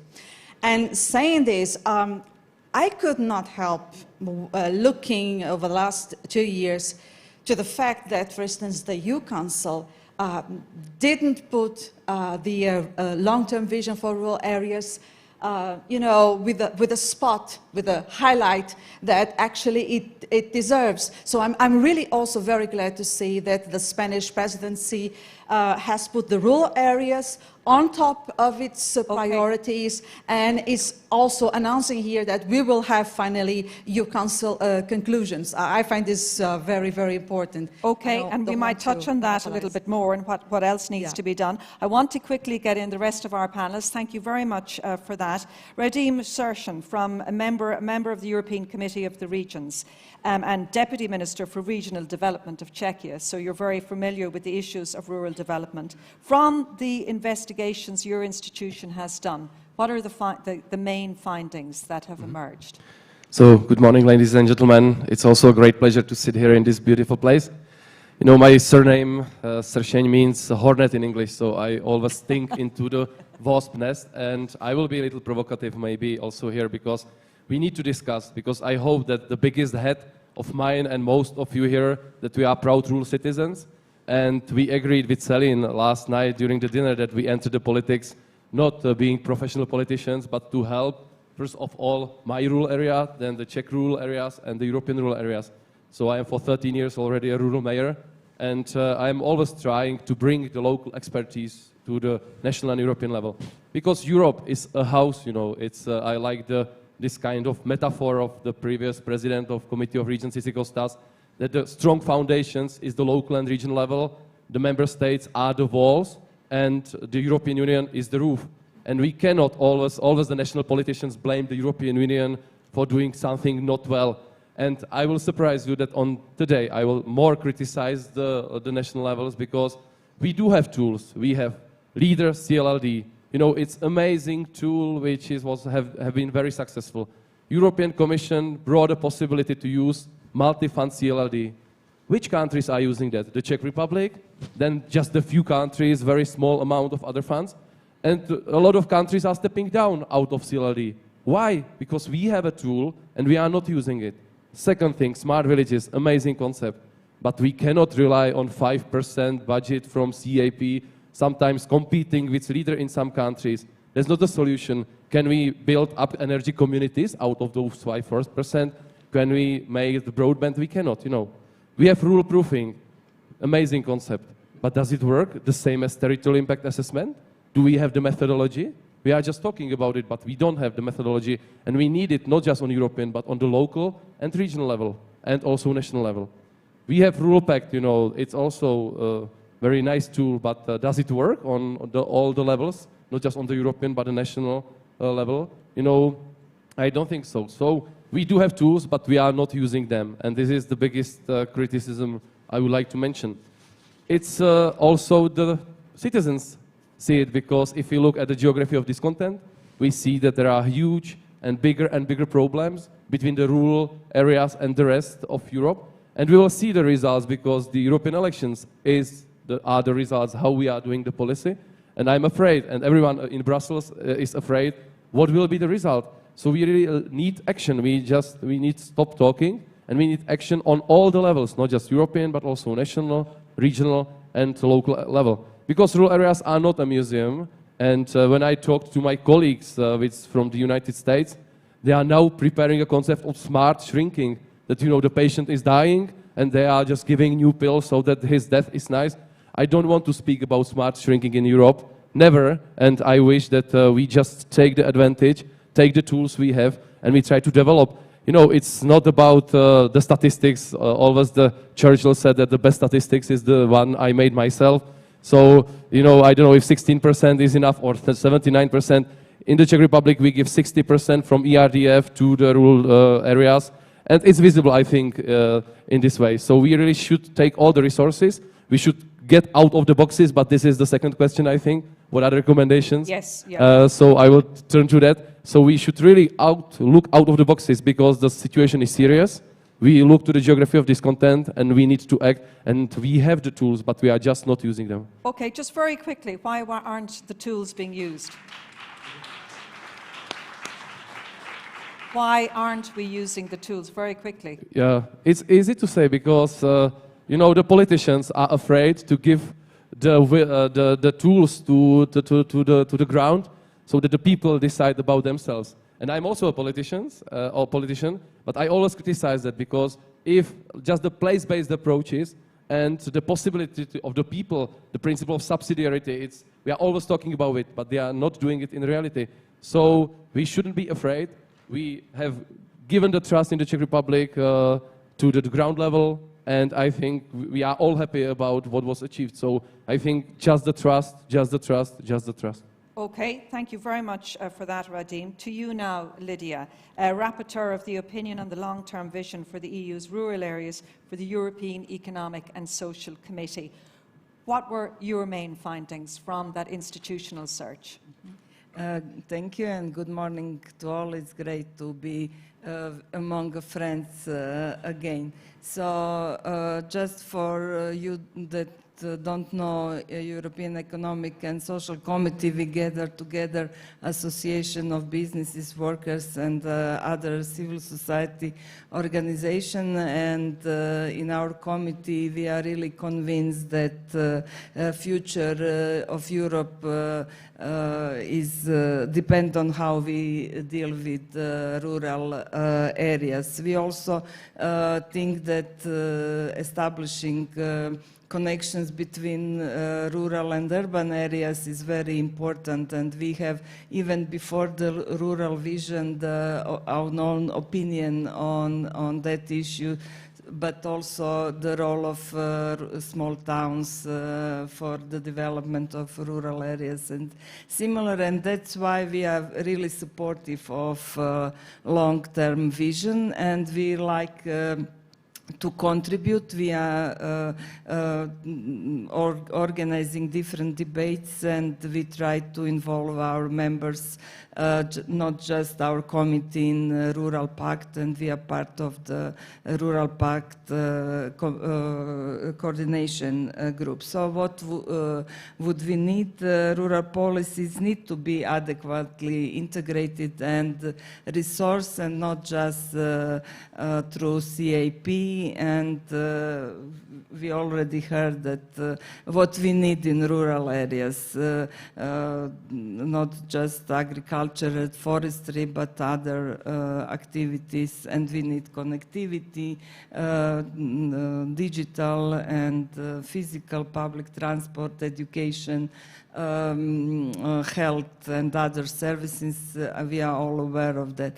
I'm personally architect, physical planner, and for 40 years, at least in Croatia, we speak about polycentric system and about rural development, but what we see in reality that we have less people in most of the rural areas, and that actually it's right time for rural vision to be adopted, but also implemented. And I completely, and not only me, but we in committee agreed that there are instruments, and especially we believe in place-based and local people, among which we have to build trust and partnership principle, so that we don't have division between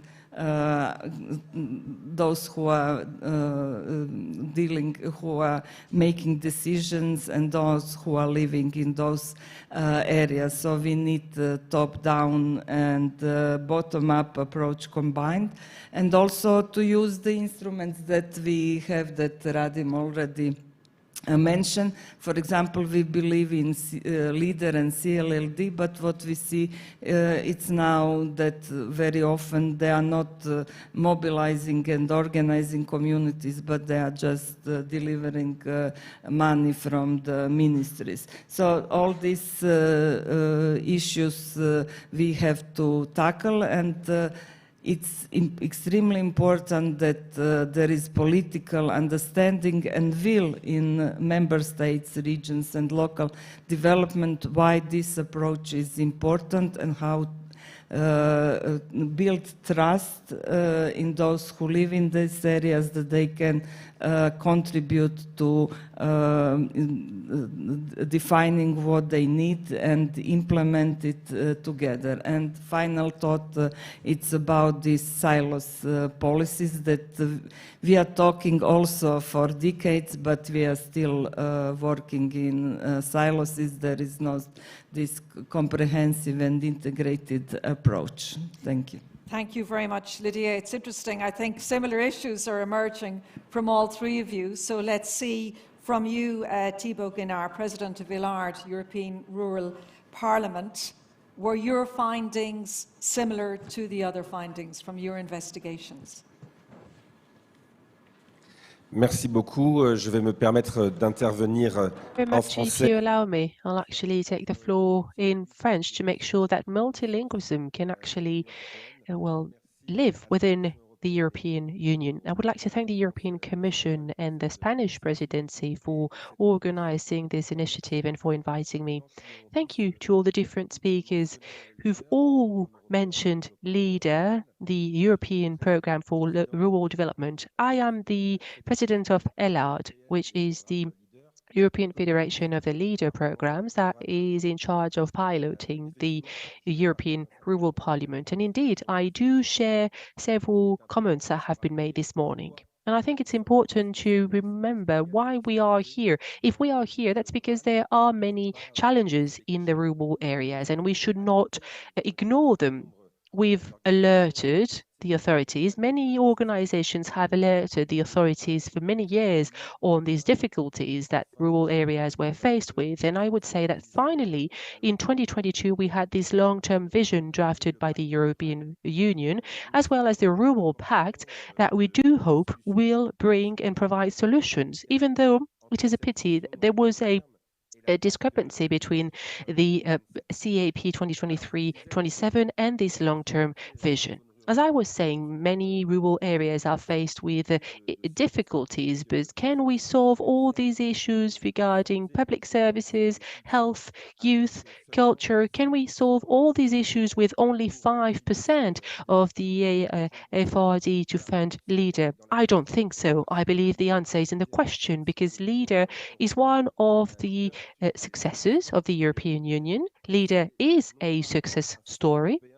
It is not a European fund. It's not simply about, distributing and sharing money around. It's a European program for rural development. It has its own fundamentals, its own networking, capitalization of good practices, public-private partnerships, and this methodology has given good results because it is now recognized within ELERD, but also by the European Parliament, by the Committee of the Regions, and the EESC as well. However, we're always asked to do more with less, meaning that the needs are always on the rise. We have more and more needs, and we do know that several member states only abide by the regulatory 5%, whereas they could go far beyond that. LEADER is also the image of the European project in every village of our territories. And we are now, having new elections, and people are wondering, how are the rural areas going to vote? I mean, it was about time. We had 5 years to analyze the results of the previous elections, and those results were already quite concerning in rural areas. So if we want to fight Euroscepticism, we do have to invest again, and we need to, do more for rural areas. Not only by using the Common Agricultural Policy, because LEADER is just a tiny part of the CAP, but the CAP is also a tiny part of rural development. This was very well explained by Wallis just a minute ago. And the cohesion policy is also playing a fundamental role for rural development, even though we do not have yet truly reliable indicators. But we believe that this policy has to be cascaded in rural areas. So if you want to use all these tools to be efficient in order to make sure that we have project bearers, and those projects may not always know how to deal with European tools. Therefore, we will need to simplify procedures so that those project bearers in rural areas can have access to EU funds. And Radim said it, it's a pity that the fund is not implemented enough. Some countries have even stopped. Sweden, Portugal, some French regions that had implemented it actually stopped for this new programming period. That is because it is far too complicated, and there's a heavy burden of the EU regulations. So we need to simplify things. We need to bring trust back and make sure that rural areas can benefit as the urban areas do from these opportunities. Thank you. So I think you very much outlined the issues and then also making recommendations. So we want to focus now on the recommendations and what you would advise member states and indeed the Spanish presidency, because we know the Spanish presidency is working towards developing the Council conclusions on the long-term vision for rural areas. So from your institutional position, if I can start again with you, Isabella, what are the practical policy recommendations and ideas that you think member states will need to implement and move forward with in order to ensure the rural vision and to enhance support for rural areas? Well, first and foremost, it is absolutely a priority that the long-term vision for rural areas is transformed into a true European rural strategy. And this must be already incorporated in the next programming. If not, this is just, again, well-intended, but not much from this. So we need a European rural strategy that obviously has to be understood as the basis of coordination with national strategies, with regional and local strategies. And saying this, we have mentioned here today, and I completely agree, I'm a great defender of community-based approaches. Community-based approaches, regardless of the risks and the difficulties that we know they have always proven to be the best solutions. So this also means that member states must definitely reinforce the CLLD approach. And reinforcing the community-led local development approach means more money, means more resources, means a significant earmarking for this approach. I will not go into percentages. We can talk about 20%, 30%. Quite frankly, what it needs is to have really the resources so that it can be fully implemented in its full potential. I also find very, very important that we have a change of culture in administrative terms. We hear a lot about the importance of integrated approaches to make full use, for instance, of another instrument, of another methodology, so to speak, that we can have the multi-fund approach. But the multi-fund approach will only work if it has very clear guidelines on how to be used. For instance, we could talk about extending the use of the lead fund principle, which is very interesting. But again, even the lead fund principle has to be rethought to make it simpler, to make it possible, for instance, for interventions being co-financed by more than one shared management fund, to make use of this principle, of this lead fund principle with less rules and very, very clear guidelines on how to use it. It's one of the complaints that we find a lot. But let me just mention, because I wanted to talk a bit about this in the early intervention. We can talk about also, for instance, the importance of not just focusing on the CAP and the cohesion policy, as we heard here today. We also have to see how the other European funds and policies are actually integrating the rural dimension in how they design their measures, their strategies, whatever. This has to be done. And of course, we still need very much, and Mario in his intervention also tackled this issue, we still need, and also you, the question of methodology and the question of knowing exactly what is and how much investment is really being made in the rural areas. And as long as we don't have this sort of clear information, it's very difficult to monitor and to assess what the other policies are doing. And this was also one of the calls we made to the Commission, to make an instrument that could, a mechanism that could help to assess and to monitor fully what all European funds are doing for the rural areas. Okay. Just a word to finish. Okay, a word to finish. Just really, really a word, because I do find this very important, that the generational renewal must have a strong kickoff in all European member states. And we have to listen to what the young farmers are telling us. If they say that it's difficult to access land, if it's difficult to access financing, if it's difficult to solve the succession problems, please, we have to handle with this, because they have been saying this for ages, for decades, and those who began to saying this a few decades ago, they are no longer young farmers, and we cannot afford to lose the ones that we have now in our rural areas. Brilliant. This Thank is you really very important. much, Isabel. I'll be killed if I eat too much into the coffee break time, but thank you very much. Raji, from your institutional point of view, what are the recommendations? Okay, I will join, first of all, the recommendations of the European Committee of the Regions included in the opinion I was the rapporteur of, and which was by unanimity approved by the Committee of Regions, and also maybe from the national perspective. I think, first of all, as I already mentioned, that we need to use the instruments we have and let them work. It was mentioned that we have to move the gear of the Rural Pact, and I think we really need to do that, and we really need strategy. We need indicators, and we need to follow the strategy and see how it's developing to reach the goals which we have in 2040. We also need to look holistically at the rural development, not just sectorally. It seems to me that sometimes we are looking more for borders than for the synergies and solutions. I think the overlaps are wished, not should be prevented, because we need overlaps. Sometimes we are looking for the division between rural, urban, but it's sometimes funny because Sweden, according to statistics, is the most urban state in Europe, and it's not true, you know. So it's more about local development, not rural, urban, but local development.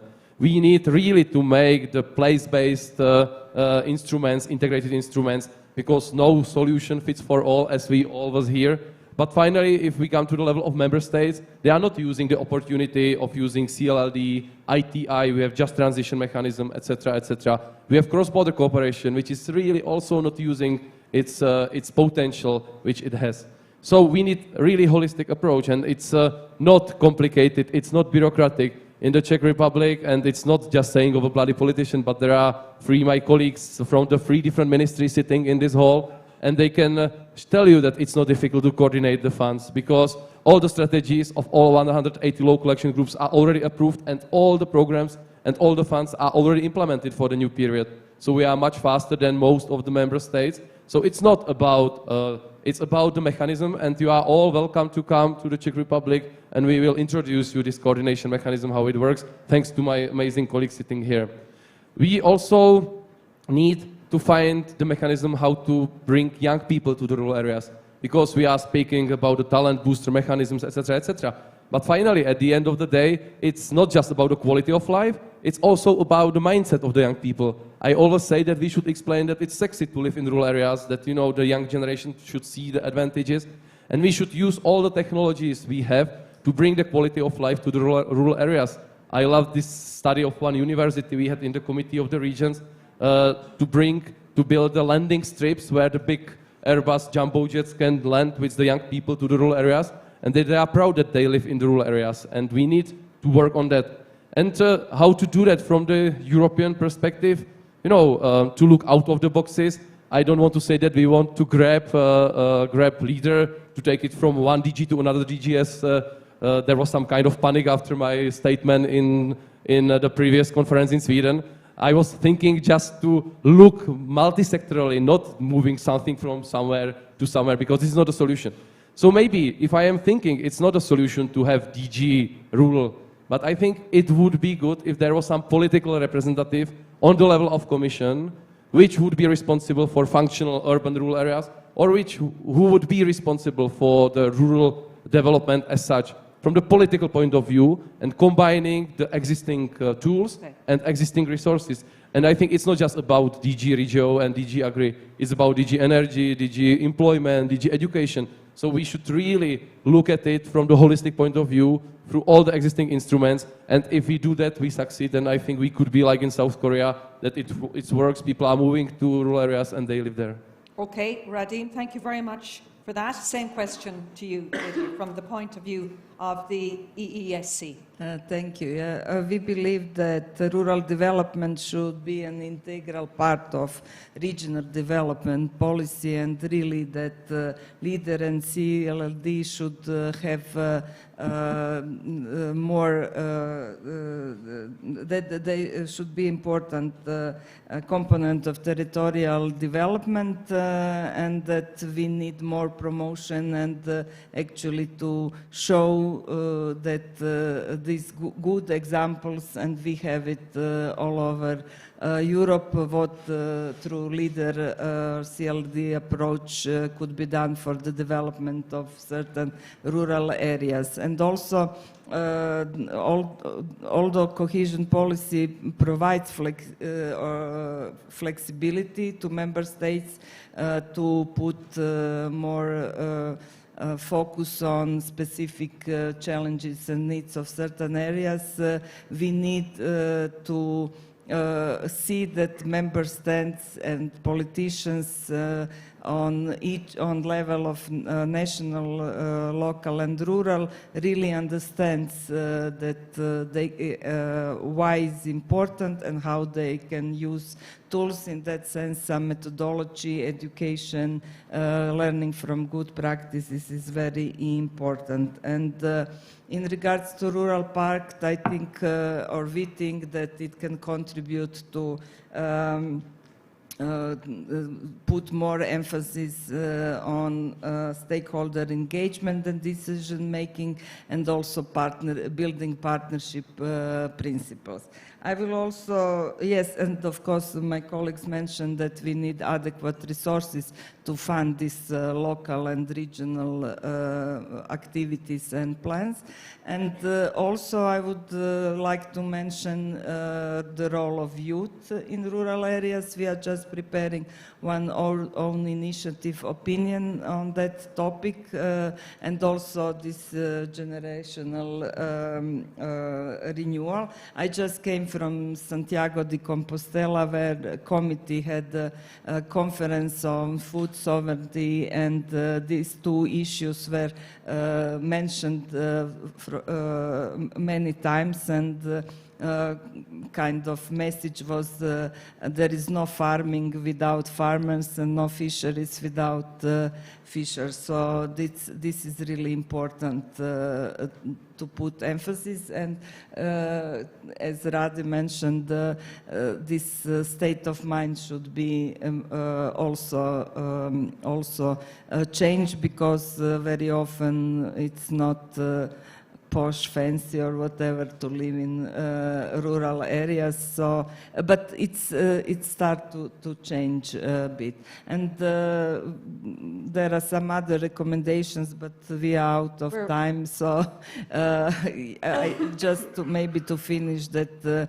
This support to businesses should be not only to classical rural activities, but to circular economy and some other activities that are very important for rural areas, as well as digitalization, mobility, and such issues. Thank you. Thank you very much. And again, very similar issues, I think, from all of you. So to you, finally, Thibault, again, for the recommendations from your institutional perspective. Oui, effectivement, ELARD est la fédération. Yes, indeed. ELARD is the European Federation of Leader Programs. So, well, we are fully committed. And we took the opportunity of this event organized under the Spanish presidency to have 2 working days that took place just before this conference. That was the opportunity to gather all the networks we have, and we drafted a very new recommendation. You may be surprised, but we're asking for more money, actually. We're just asking for more money. I know it may come as a surprise, but we are always asked to do more with less. But the truth is we need money to pay for these programs in rural areas. Therefore, we're asking for independent financial resources, sufficient and sustainable resources. We're also asking to be integrated in a multi-sectorial approach. Radim explained it very well, so I will not dwell on that too much. But also, when I said in my first intervention, we need simplified, homogeneous and stable rules over one single programming period so that these funds can be properly managed. I was saying we need more money. This can be done in several ways. If we use the multi-fund approach, well, this has to be simplified and mandatory in all member states. If we're talking about a direct management program, well, this should bring together local and European level while maintaining the autonomy of the local groups. And if this is to be done via a dedicated fund, because we can always dream, right? If this is to be done through a dedicated fund, well, then this fund will need sufficient funds. And actually, ELARD, which gathers 29 networks, because we have candidate countries who are experiencing the LEADER projects. We have 2,600 territories that are involved in LEADER, and we are, of course, available to support the Rural Pact, to work on this and to find solutions so that in the end we do have more money for rural areas.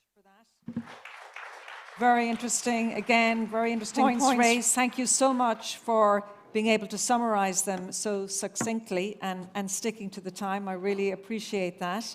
Ladies and gentlemen, perhaps you could once again say thanks to our 4 panelists.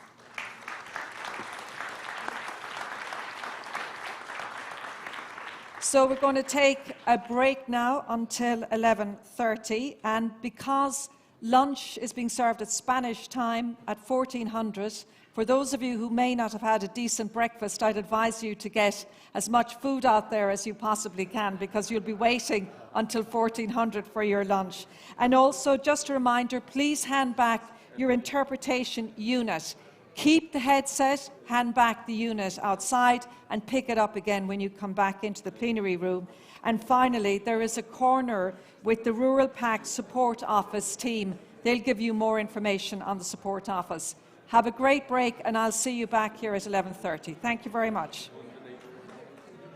Yeah, so what you have to do, take this out. So for hygienic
make your way into the room. We're a little bit behind schedule, so we're going to try and get started as soon as possible. So if those of you who are coming into the room, if you could please take your seats. And could I have your attention, please? I don't want to start shouting. Doesn't look good. And the other thing is I may not have a voice by the end of the day. So the people who are still standing up, can I ask you to please take your seats at the back of the room? And let's begin. So you're very welcome back to this second panel discussion, which is on making the rural vision and pact happen in member states. The aim of this session is to look at the role of national authorities in achieving the rural vision. We're going to be exploring what kind of governance mechanisms should be in place to ensure the necessary coordination between the various ministries and governance levels. We also want to look at how best to tackle the existing gaps in the support schemes for rural areas. We already heard this morning during the first panel discussion some of the issues that people were describing that really need to be addressed. So we are privileged to be joined by ministers and Secretary of State for this segment. I'd like to introduce them, and then we will start the panel debate. So welcome back again, Luis Planas, Minister of Agriculture, Fisheries and Food, Spain. Welcome, Irina Shinko, Minister of Agriculture, Forestry and Food, Slovenia. Welcome, Isabel Ferreira, Secretary of State for Regional Development, Portugal. And welcome, Céline Tellier, Minister for the Environment, Nature, Forest, Rural Affairs and Animal Welfare in the Wallonia region of Belgium. I'm just going to put a broad question to all of you, and I'd like to start off with you, Minister Planas. From your country's perspective, what is being done to exploit the opportunities and address the challenges in your country's rural areas? And maybe could you give us an idea of what the Spanish government has been doing to help achieve the goals of the long-term vision of the EU's rural areas? Well, thank you, Karen, for the presentation and the context of the discussion and this panel. I am very happy to share with the ministers this opportunity and this exchange of views. I think that today in the opening session, the Secretary General of European Funds of Spain, Mercedes Caballero, has given some indications about the way that we are tackling the issue in my country. But let me add, before coming to that, one important point that is the one related to the context. When we read the communication from the European Commission and we see what is the EU landscape, we always talk about 30% of the population living in 80% of the EU territory. This situation differs from member state to member state. And in the case of Spain, we have 20% of the population living in 85% of the territory. So that creates an asymmetry from the geographical point of view that is very important. We have the great cities of the center of the peninsula, and we have all the coastal areas are the most populated ones. That means that we have a lot of things to do. And we have been doing from 1986, a lot, can we say, in structural policies, pushing EU and cohesion funds to try to get this principle that is included in the EU treaties and our constitution about the equality of our citizens living in urban or rural areas. But I have to say that there is still more to do. For me, a key point is the question of how we take a good coordination from the point of view of the administration and the execution of the funds between what is, for example, CAP and the second pillar, the one related to the structural, can we say, issues. That for me is key. I think that it's without saying that agro-food industry is a basic to the future of our rural areas. We can do a lot of public investment in public services and others, but if there is no business activity, there will not be future. So that means that we need a profitable, can we say, businesses basically in our agri-food, but also in other areas, for example, tourism and other kind of activities. But coming back to the issue of the coordination, I think that is key, that all the EU funds are well coordinated, the regional funds, the recovery fund, the social fund plus Horizon Europe, all of them have to be well coordinated to achieve what is key to that. The second question is that in this panel is the one related to the administration, I understand, the governance. I will not come to that. I will come to the objectives.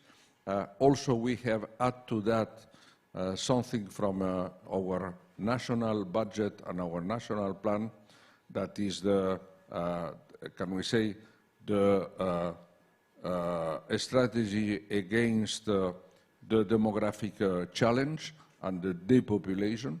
We have 130 measures that we are implementing in different areas, and more or less 10 billion euros dedicated to that during this mandate, from the last 4 years. And I think that all that can help, can we say, in a supplementary way to the way that we are implementing the EU funds. But I have to say that, let's be clear, this is not a process from night to day. It is not easy to do progress. We have to, I think, review on a systematic way what the progress has been achieved and hope to do. But I think that each of us, we have also good national examples for that. I'm very proud in my country what has been done since '86 about. And I think that there is a lot more to do, frankly. So we have to take that into account, and that's my contribution to the debate. Okay, thank you, Minister. If I can go to you, Minister Šinko, perhaps you, again, same question, give us an idea of the challenges, the opportunities from a Slovene point of view, particularly in rural areas, and what your government is doing to improve these areas and address those challenges. Thank you very much for your question. I'm going to be speaking in my mother tongue, that is Slovene. Dear Commissioner, dear Luis, colleagues, a very good day from me. I'm really, really glad that I can participate in today's panel and discuss with you the vision for rural areas and its future. Unlike what Luis said, Slovenia is completely different. Apart from larger cities, Slovenia almost entirely consists of rural areas. 78.4% of the national territory is represented by rural areas, where 75.2% of population lives. So Slovenia is a very rural country. And in these rural areas, we face similar problems as other other members. There is lower educational attainment levels. Often the problem is related also to infrastructure, and I'm here referring to the road network and digitalization. We are lagging behind there. Some of the population is not really taken into consideration, for example, young people and women. The most important measures that we have carried out and that have proven potentially good are investments in renewal-related measures. Of 4,000 farms were included in this action, and they are the very motor of changes. Another important measure is the support for young farmers, and we have already published the first call in this regard. And this measure also sees a generational transfer of knowledge, and another important measure was the addressing of crises. We also support innovation, especially innovative approaches, and we have had quite a good response there. We also support agriculture, agri-food business, and here I have to mention especially the support for supplementary activities. Agri-food is important because agri-food business is the one that purchases produce from farmers. There are farms that need to be further developed, but at the same time, apart from these large farms, we need to maintain small farms because they are significant player. Climate change is something that we encounter every day as a challenge, and they have to be taken into account. When it comes to our strategic plan, this also addresses specific POs 3, 4, and 6. Especially we are focusing on sustainable development. Biodiversity is also important. We also pay special attention, and this is why we are having this first call for permanent orchards, supporting various solutions and permanent resilient crops. We also reduce the usage of PPPs and fertilizers. What is important for rural areas is to strengthen its attractiveness, and this is why funds have been invested into the improvement of infrastructure, and I'm here referring to roads, cycle paths, schools, as well as the development of cultural, leisure time, and other activities that are important for the improvement of quality of life. We also focus on the support for supplementary activities. There are new opportunities, especially provided by digitalization, innovation, and entrepreneurship. And here we want to make sure that everything is fit for rural areas. Let me tell you that when it comes, we have done quite a lot for the so-called ICT focus areas in municipalities. In each municipality, there is going to be a special area dedicated to that. And this is important also for farmers, because some of them do not have direct access to the web, or they do not have the necessary digital skills, so they cannot really use internet facilities. So this is going to be really helpful for them. We also have to address climate change. And here, I would like to mention the extreme weather events in August 2023 in Slovenia. So this will also have to be taken into account in the future. And if I can go to you, Isabel Ferreira, Secretary of State for Regional Development in Portugal. Again, perhaps you can give us an overview of some of the challenges and opportunities in rural areas and what the Portuguese government has been doing to exploit those opportunities and address the challenges. Thank you very much. Good morning. It is a real pleasure to be here and to share the panel with all these persons.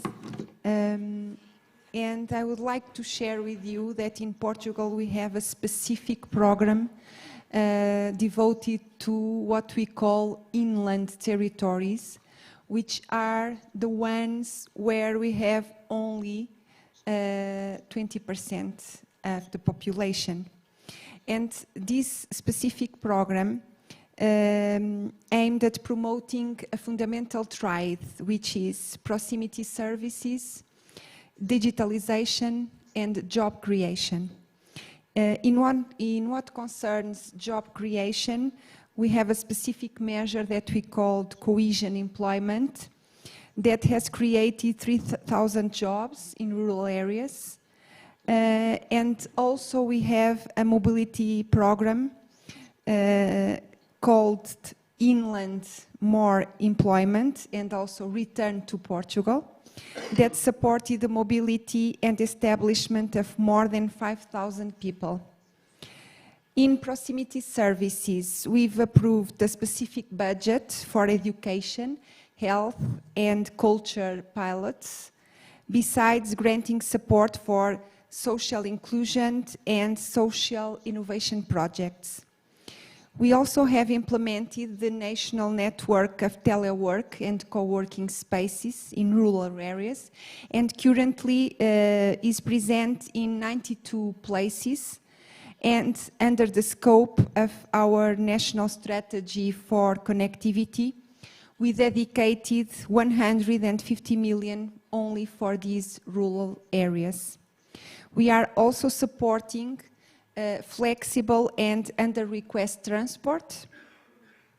And considering the involvement of different level actors, our activity is being characterized by community-led local development, integrated territorial investments, natural resources valorization programs, and institutional capacitation. And we are devoting specific funds from our regions to all these objectives. We have a fund above 100 million specifically to grant micro-entrepreneurship measures. And in order to attract people, we have a set of newly introduced tax benefits for families, but also for small companies, besides supporting national production initiatives and business hosting areas to diversify the economic basis of rural areas. Furthermore, our RRP has a considerable number of cross-border connections in these areas, promoting territorial cooperation. In this scope, I should also emphasize the creation of REDCOT, which was created between Portugal and Spain. Then Paco is here, and he led this process in Spain. And this is a nationwide network that gathers entities dedicated to transborder cooperation. And we also have a dedicated program for initiatives guided to innovative rural development. Thank you. Okay, thank you. So a lot of activity going on there. We'll talk to you just in a little while about governance and coordination between the different departments in Portugal and the other countries. But let's get a snapshot of the Wallonia region in Belgium. To you, Céline Tellier, Minister for the Environment, Nature, Forest, Rural Affairs and Animal Welfare. You have a range of issues in your portfolio. What is it like in Wallonia in terms of rural areas and the challenges and the opportunities? Thank you. First of all, thank you, Minister Planas, and to the Commission for the perfect organization in this beautiful place. It's really a pleasure to be here. Rural areas in Wallonia account for 80% of the territory, but often in close connection with nearby towns. So it's a bit different from other member states. And I want to make a point around about effects of climate change. And as you said, Minister, in Slovenia, they are already fully felt, like heat waves, drought, floods, and they are no longer anecdotal today. So I think resilience is and will be a major issue for agriculture, for forestry, for urbanization, of course, and of course for people. So I want to share with you 4 projects, very concrete, that are in line with the Rural Pact. First of all, and I think we have some pictures to share with you, but I don't know if the technical is okay with that, maybe in 1 minute. We have a STAR project, which is to plant 4,000 kilometers of hedges and or 1 million trees by 2024. And this project is called Yes, We Plant. And with this project, I'm very proud to announce you that at the time, but maybe it will change, we are the first contribution for the EU objective of 3 billion trees planted by 2030. And with this project, we act to reduce mud flows, we protect soil, we densify ecological network and reinforce biodiversity. We protect livestock from drought, and of course we regenerate bioenergy. And this project has really a strong mobilizing and federating effect on different actors, on farmers, on the association, on enterprises, on local authorities. So it's really a great project. Second, as you know, pandemics has turned our lifestyles upside down and brought the use of teleworking to the fore. So, and on the other hand, we know that we are witnessing the desertification of our rural areas with the disappearance of some services. So we found that the concept of third places was highly innovative, and thanks to its relatively simple, flexible and modular nature. And it's a concept with an hybrid and multifunctional dimension, so we think it's really interesting to go in it. And I think this afternoon we'll have a presentation about third place. So we invest in Wallonia in that kind of project.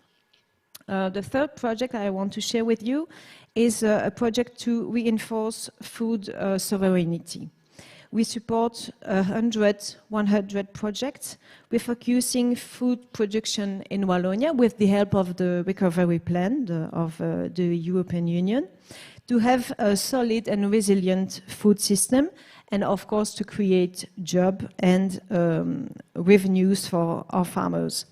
And today, just to give you an example, 2 out of 3 bags of flour in Belgium, in Wallonia, are imported, even though Wallonia is a land of cereals. So we support now milling projects, for example, to recreate our own flour and to act on the food system. And we are closing the loop also by supporting farmers in their ecological transition, in organic production, with local processing tools, and at the end in supplying community canteens like schools, like hospitals, with this local product. And the last project I want to share with you is around forest areas. It's called Resilient Forest Project. And the aim of the project is to help public and private forest owners to rebuild their forests that have been ruined, as you know, by pests, such as bark beetles or calabrosis, or weakened by climate change. So with this project, we will help to continue providing the ecosystem services of the forest, like producing quality wood, of course, maintaining biodiversity and landscape, protecting soil and regulating the climate and capturing CO2. So just to end, you see some pictures of our project, Yes We Plant and the other ones. And I think, but it doesn't work. If you go to the... Can we have the next? Do you have a second slide? The second line? Move? Yeah, no. You don't have it? Just the one slide. Okay. So maybe... But you'll have to describe yeah, it. the picture are here and the other one is not necessary. Thank you. Okay, we might talk a little bit more about them. Thank you very much for that. Let's delve a little bit more into the issue of governance and coordination between the different departments and regions, because we know the rural vision covers many topics that are relevant to various ministerial departments, funds and levels of governance. But we heard this morning problems, criticisms of some of the ways that those departments or governments or regional areas are talking to one another. We heard a description about the tools aren't being used, resources aren't being exploited. There was a discussion, there was a mention about silos. So if I can go to you first, Minister Planas, what can be improved when it comes to governance mechanisms to ensure that the right departments are talking with one another, that the national ministries and the regional authorities are talking with one another, that there's generally a better coordination? Well, I think that this is a very, can we say, challenging question, because, but not with a single answer. Each of us has different answers to the same question. For example, we are neighbors and friends, and Portugal and Spain, we have absolutely different constitutional or organizational systems from the territorial point of view, and it is valid for the 27 members of the EU. The Treaty of the Union respects the, can we say, the internal constitutional organization of each member country. So that means that each of us has a different, can we say, way to tackle this issue, this governance, this multi-level governance. And it's not easy to give a single answer. We are talking about the EU level in this discussion, about the future of the discussion and how we address not only the challenges but the funds to solve the issues that we identify. We have the national level, we have the regional level, we have even the provincial level and the local level. So it's not very easy to identify. In the case of Spain, we are not so far of Belgium, for example. We are a near federal system. We are called Comunidades Autónomas, and we call ourselves in our constitution the state of the Comunidades Autónomas, or un Estado autonómico, but that is in the essence and the competence very, very close to a real federal system. What that means? I think that there are many aspects. There are political aspects. For example, let's be clear, there is not an administrative issue, but it is also a political issue. Are the objectives of each administration the same? I think that on these issues we have to be very clear. Partisan politics didn't work. If we are not capable to achieve a non-partisan, can we say, approach, what we can call, can we say, a state policy towards these challenging issues, taking into account not only the funds that have to be devoted, but also the calendar of the actions to implement that are not, as I said before, not for one day to the other, not of 1 year or one mandate or legislature. We are talking about more than 4 or 5 years. So that means that we need a basic, can we say, political national agreement, and this is a basic aspect from the governance point of view. My second comment is about one specific program that I think is working very well and puts a single example about the, can we say, the micro coordination of the actions in the rural areas. That is the LEADER program. The LEADER program, I think that, and we are the friends from Recamder, the network of the LEADER program in Castilla-La Mancha that are with us during this, yesterday and today and tomorrow, is a good example. For example, in the case of Spain, we have doubled from 2023 to 2027 the funds, the basic funds that were indicated in the EU regulation, because I think that is basic for the future and is really a very effective program that we have to implement, can we say, local action and local funds. And our third and final comment, you ask, have you any particular experience that can be drawn up to others and that can be an example of things that we have done on multi-level, can we say, governance addressing rural areas questions. I'm very proud of the process of discussion and achieving a national agreement on the National Strategic Plan of the CAP.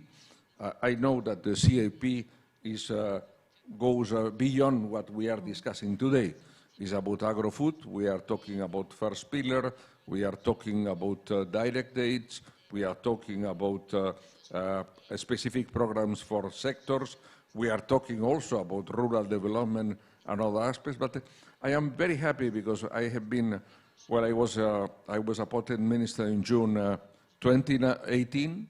So when just the Commission has presented the new proposals for the new CAP, and also the proposal for the funds.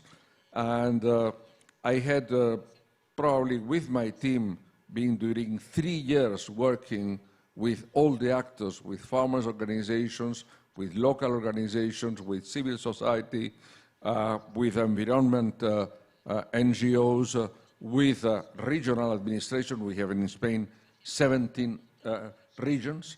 So with all of them, to try to achieve something that is really a miracle, because we are so a large and diverse country that we have all kinds of rural areas and all kinds of productions. We had achieved nearly and held around 300 meetings on different topics around this during these 3 years, and I think that has been a good example. Probably other member countries have the same to say, and the Commissioner is here with us. In December, we will have an EU debate in the Council about the evaluation of the situation of the different strategic plans, but at least for us has been, I think, a good achievement. Okay, thank you for that, Minister. And if I may put the same question to you, Céline Tellier, which is again about how do you better coordinate national, local, regional. Again, this morning we heard a lot about needing to connect with the local communities, the local authorities. Yeah. First of all, like you said, as you said, sorry, I'd like to point out that Belgium, in Belgium, the regions are responsible for land development in the broadest sense of the term. So concretely, the 3 regions are responsible for the economy, employment, agriculture, water policy, housing, public works, energy, transport, environment, etc. So, of course, we have a huge thing to coordinate between all the regions and between the regions and the local authorities. And I think we have a very interesting tool to support rural development projects envisaged by local authorities. And the name of this program is Communal Rural Development Programs. So in French, PCDR. A PCDR is a portfolio of concrete projects and actions to be undertaken over a decade, so it's a long-time program in Wallonia rural communes. The project meets the needs of each community with the common aim of improving the living quality of life and encouraging living together. So the projects can cover areas such as employment, economy, housing, public spaces, the living environment, nature, mobility, and so on. And this project and action respond also to a strategy defined based on a territorial diagnosis and on consultation of the population. And the construction and monitoring of this program is also the result of a participative process. And in parallel with this process, we have initiated participative budget projects to provide short-term support for targeting citizen projects also. So it's the first way for us to act like that. Secondly, I'd like to emphasize the key role played by the region's driving forces in the development of structuring projects in Wallonia. And you talk about LEADER program. I really agree with you, because I'm thinking that program which enables us to support 20 local action groups in Wallonia. And the partnership we have developed, both public and private, and the sharing of best practices disseminated through networking, help to strengthen the assets of the entire region, not forgetting collaboration with cross-border territories. The third tool is natural parks, what we call natural parks. I think in other countries it's called regional parks. And we have 12 natural parks in Wallonia, and these structures are intended to be a model of development between man and nature in territories that are not confined to communal boundaries. And their aim is to manage a territory sustainably, betting that man can develop his activities while preserving a varied and often precious flora and fauna, taking into account the quality of his living environment and sustainably managing his resources. So in my view, and I will end with this point, in a region such as in Wallonia, areas are of course not opposed to towns and to cities, and these multiple territories are complementary. And rural areas are once again being enhanced by the relocation of some of our activities, and thanks to the hard work of local citizens and local stakeholders who play really a vital role in the development of structuring projects in Wallonia. Okay, thank you for that. Let's talk about how to address the financial gaps in support schemes for rural areas at different levels of governance. Again, this issue came up in the earlier panel discussion about financial gaps, and we heard earlier this morning from the European Commission the results of the stock-taking of support for rural areas under the Common Agricultural Policy and the Cohesion Policy. We know there are different EU tools and funds that can be mobilised to support rural areas beyond farming. And the Commission presented an estimate of the share of the budget of these policies that directly contributes to rural areas on various themes. So perhaps, Minister Shinko, first to you, given the findings that we were presented with this morning, how do you think, or what can the EU and Member States do to address the financial gaps in the support schemes for rural areas at different levels?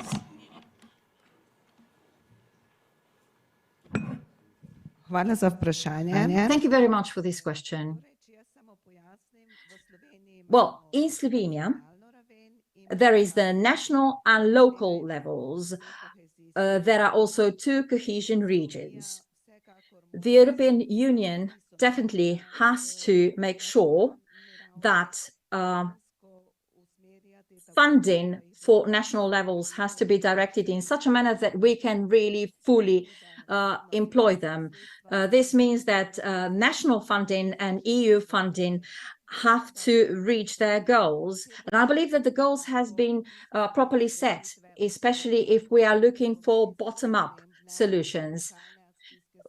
Very important, local lags, because they can identify needs, and these then can be supported with best solutions through various funds. So I do believe that EU funds and national funds are in line with bottom-up needs.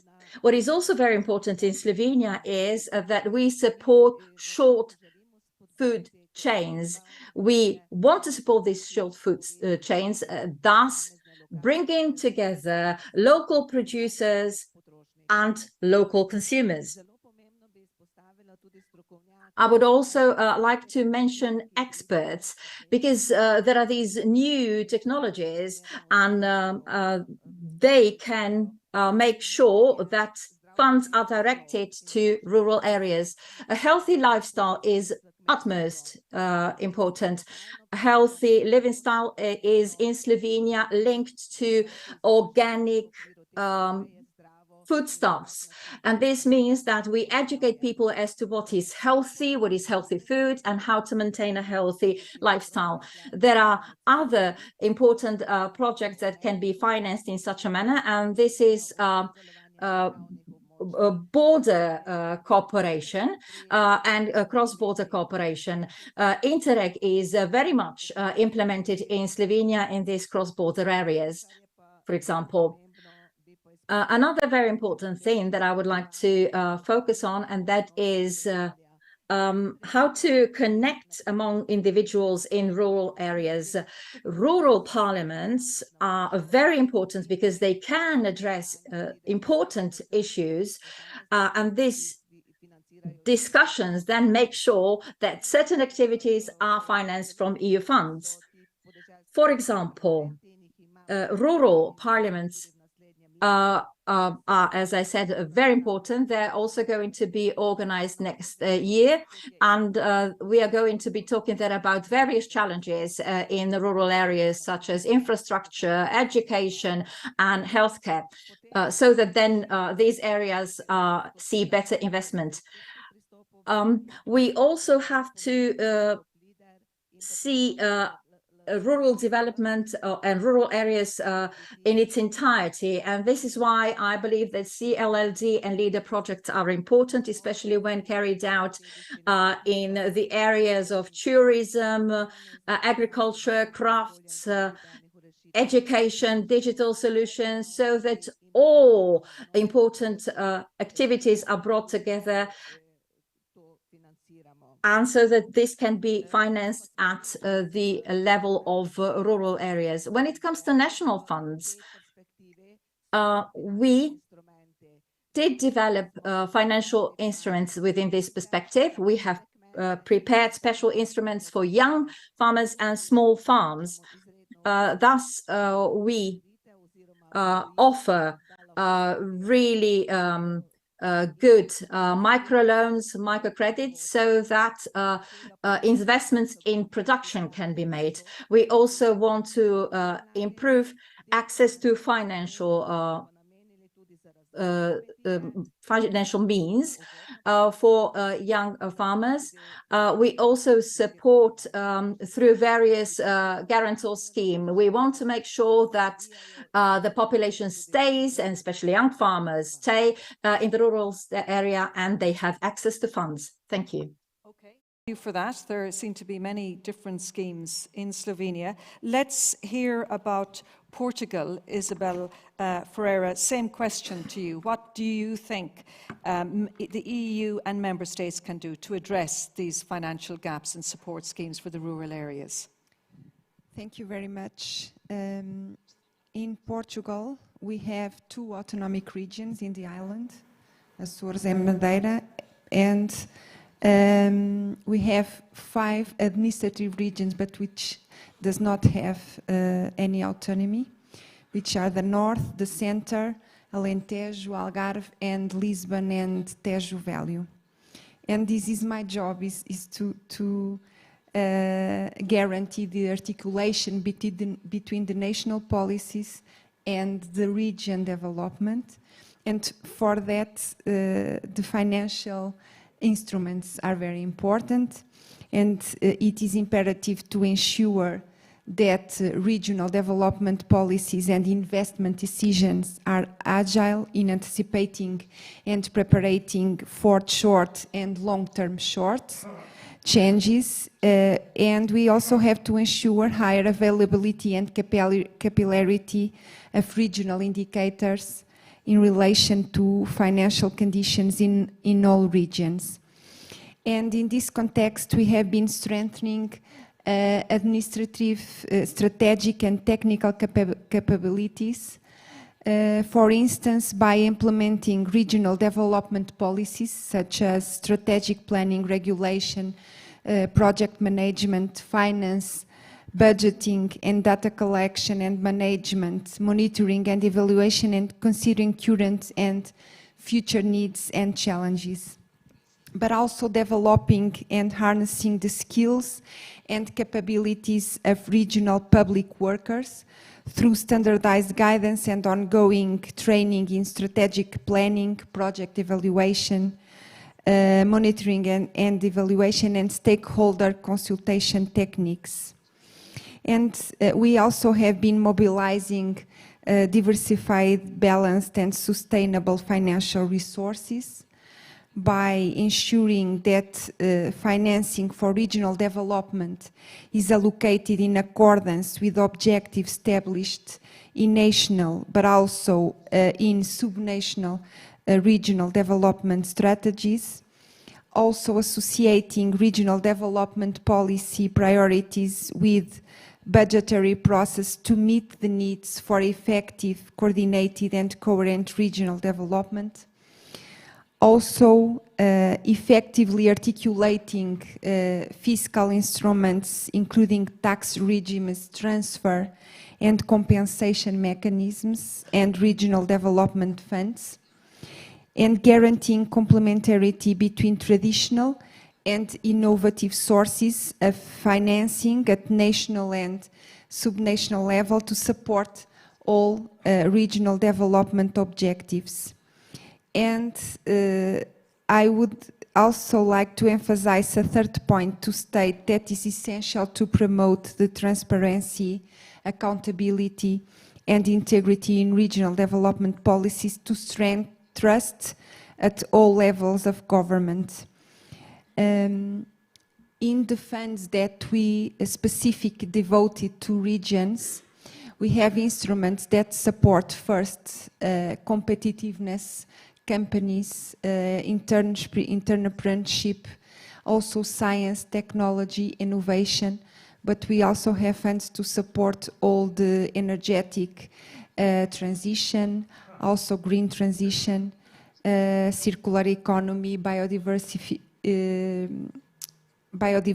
preservation, but also funds for create and stimulate employment, projects of social inclusion and social innovation. And in regions, we also have funds to support health, education, and culture infrastructures. And then we have a significant part of the funds at regional level that we contract directly with the municipalities according to their strategies. And also in Portugal, we have been conducting a process of decentralization, and we are transferring some competence from the government to our regions. And these competence are at first level regional development, but also agriculture that from the beginning of the next year will be located in regions, but also culture and the management of health and education infrastructures. This is a long way we are starting, and is a profound reform of our system. Yes, thank you. It certainly sounds like that. Yeah, absolutely. Thank you for that. I'd like to finish up by just putting one quick question for a brief response from all of you, and it's if you could give us one key idea or recommendation that you think would help to develop the Rural Vision and Pact across Europe. First of all, to you, Minister Planas.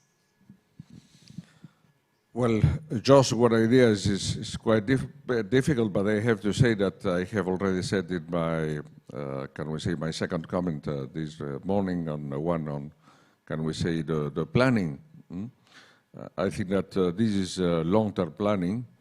We live in a world that, future is about next hour, and we are in this very short-term decision system. But that being said, I have to say that we have to have the perspective, and I think that in this sense, the EU and the discussion that we are having about the Rural Pact and the Rural Action Plan give us a perspective, an overall perspective, where we can insert our different national and regional experience. And we have to have the patience, but also the will and the funds to achieve what we are deciding. That's my, can we say, my... That's your recommendation. Okay, thank you for that. Minister Shinko, what's your one key idea or recommendation? Well, on the one hand, it is very important that we redefine the role and the development of rural areas. There is a problem we've got in Slovenia. There are very few farms per capita and not much agricultural land per capita either. We therefore see that there is urbanization going on to the detriment of agricultural land. And at the same time, on the other hand, we see much of the overgrowing of agricultural land because people are leaving the rural areas. So we have to find a balance between rural areas and urban areas so that we do not destroy the agricultural land we have, but that we keep what we have, maintain what we have. Today, we spoke about the young a lot. Of course, there are the young people living in rural areas, and we have to keep them there. And here, I would like to especially compliment our Association of Rural Youth. It's an NGO. They're very active, they're very vocal, they're very loud, and they manage to change things because they encourage the young people to stay in the rural area and stay within agriculture. Today, we were hearing this morning about the importance of young people coming back or keeping young people in rural areas. What about Portugal, Isabel? What would be, from a Portuguese point of view, your idea or recommendation? We will definitely continue to dedicate our best efforts to mitigate the adverse demographic context, also training human resources, boost economic basis diversification, of course in line with the triple transition, energy, ecology and climate, promote the digitalization of processes and services, guarantee better transport solutions and universal access to essential services like health, education or food, preserve the historical, cultural and natural heritage, improve the preparedness against the adversities, and also implement continuous measures of innovation and social inclusion. We have this specific program that I previously mentioned for inland territories, and for that we have to continue strengthening the multi-level governance with regions and also sub-regions, place-based approaches, cooperations between territories, and our inland is just in the border with Spain, so we have to continue our common strategy for the development of our common border, because it is a pioneer strategy in Europe that we signed between both countries, Portugal and Spain, and also evaluate our sectoral policies to maximize their impact. And all of this is very important because we really need to guarantee the presence of more people in the most part of our territory, because we have 80% of the territory with 20% of the people. Of the population, yes, which is the same as Spain, isn't that? Is that what you said, was it? In fact, it's, if you take, it's 85% concerning, is 85% of territory, more or less, with 20% of the 20% population. of the population. That's our figure. Yeah. But So- that goes in very different ways, as I have explained this morning, going to zones where we have 7 inhabitants per square kilometer, so that means that we are like, I explained this morning, like the north of Finland. Yeah. That's, Yes. Okay, finally to you, just one key recommendation, No problem. because there are many out there. One key is to support more the local and regional authorities to be more resilient, because we have 2 major issues: climate crisis, biodiversity crisis. They have a lot of consequences for agriculture, for farmers, for forestry, and we really need to act more, and to maybe at the level of the European Union to give more support, financial support, to adapt the territory to climate crisis. I think it's really important for the next few years. And I want just to add something, if I may. with the Belgian presidency of the Council in a few months, I shall be paying close attention to all the recommendations of today to continue to support rural areas. Very good. That is very good. That attention will be given. On that note, we will leave the discussion. Thank you so much, Céline Tellier, Isabelle Ferreira, Irina Shinko and Louis Planas. Thank you very much. Perhaps, ladies and gentlemen, you could show your appreciation to our guests. If you like, you're free to take your seats back in the room, because Enrique, where is Enrique? Enrique is going to come up and just give you some very important information about the breakout sessions, the parallel sessions, where they're being held and how to get to them. So I'll hand over to Enrique. Thank you very much.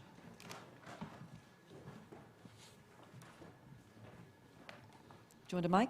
Yeah. Oh, yes.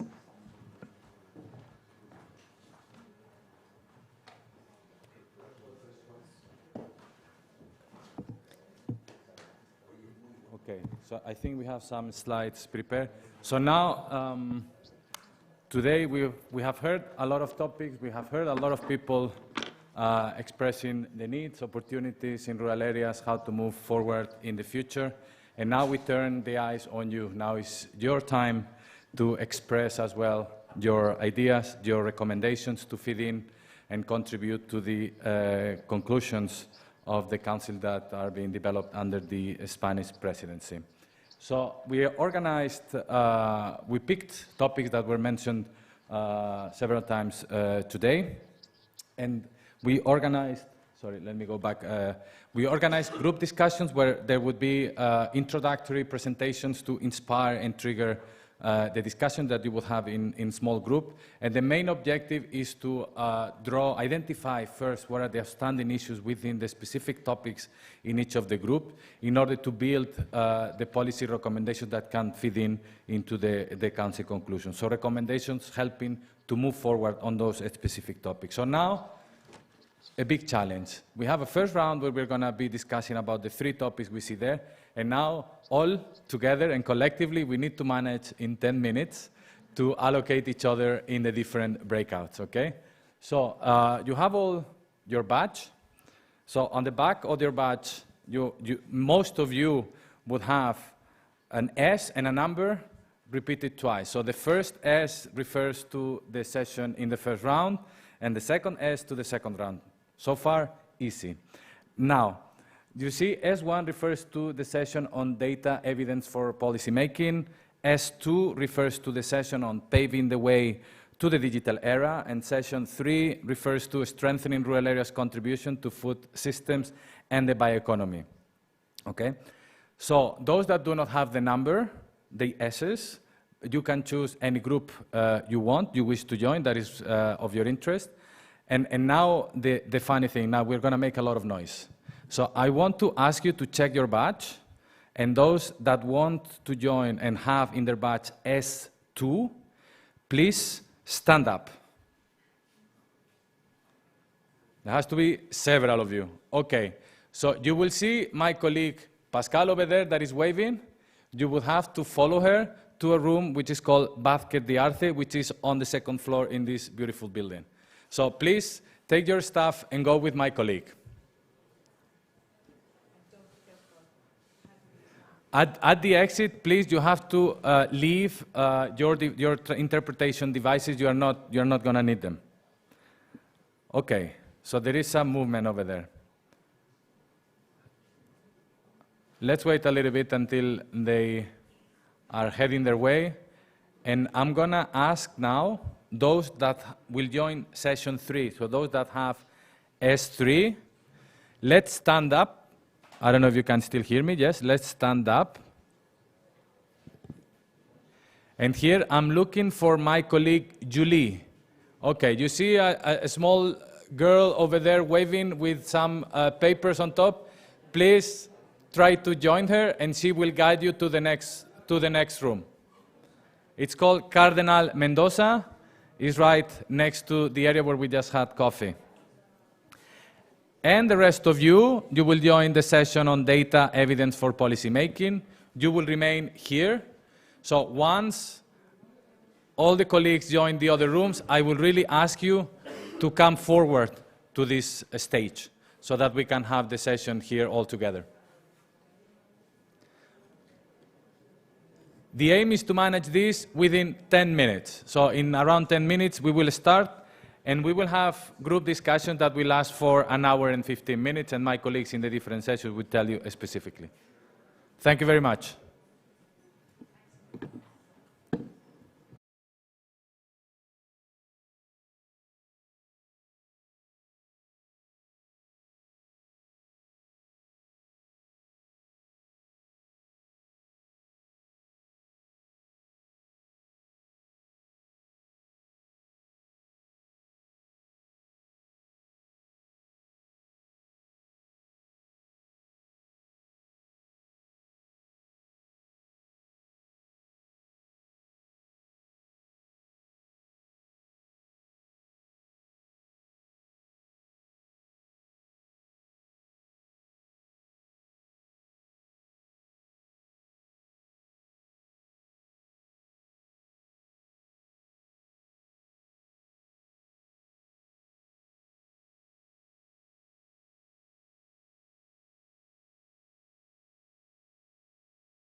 Okay, ladies and gentlemen, you're all very welcome back. If I can ask you, please, to take your seats.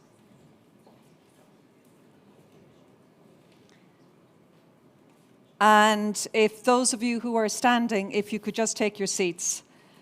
It's been a very busy day, so we're packing in some interesting stuff just at the very end. So it's great to see so many of you still here. Before I start, I've been told to highlight the fact that there's a black Mercedes parked in the Calle Mayor. That's, I think, the street that goes when you come out of the Parador. It's going down the street.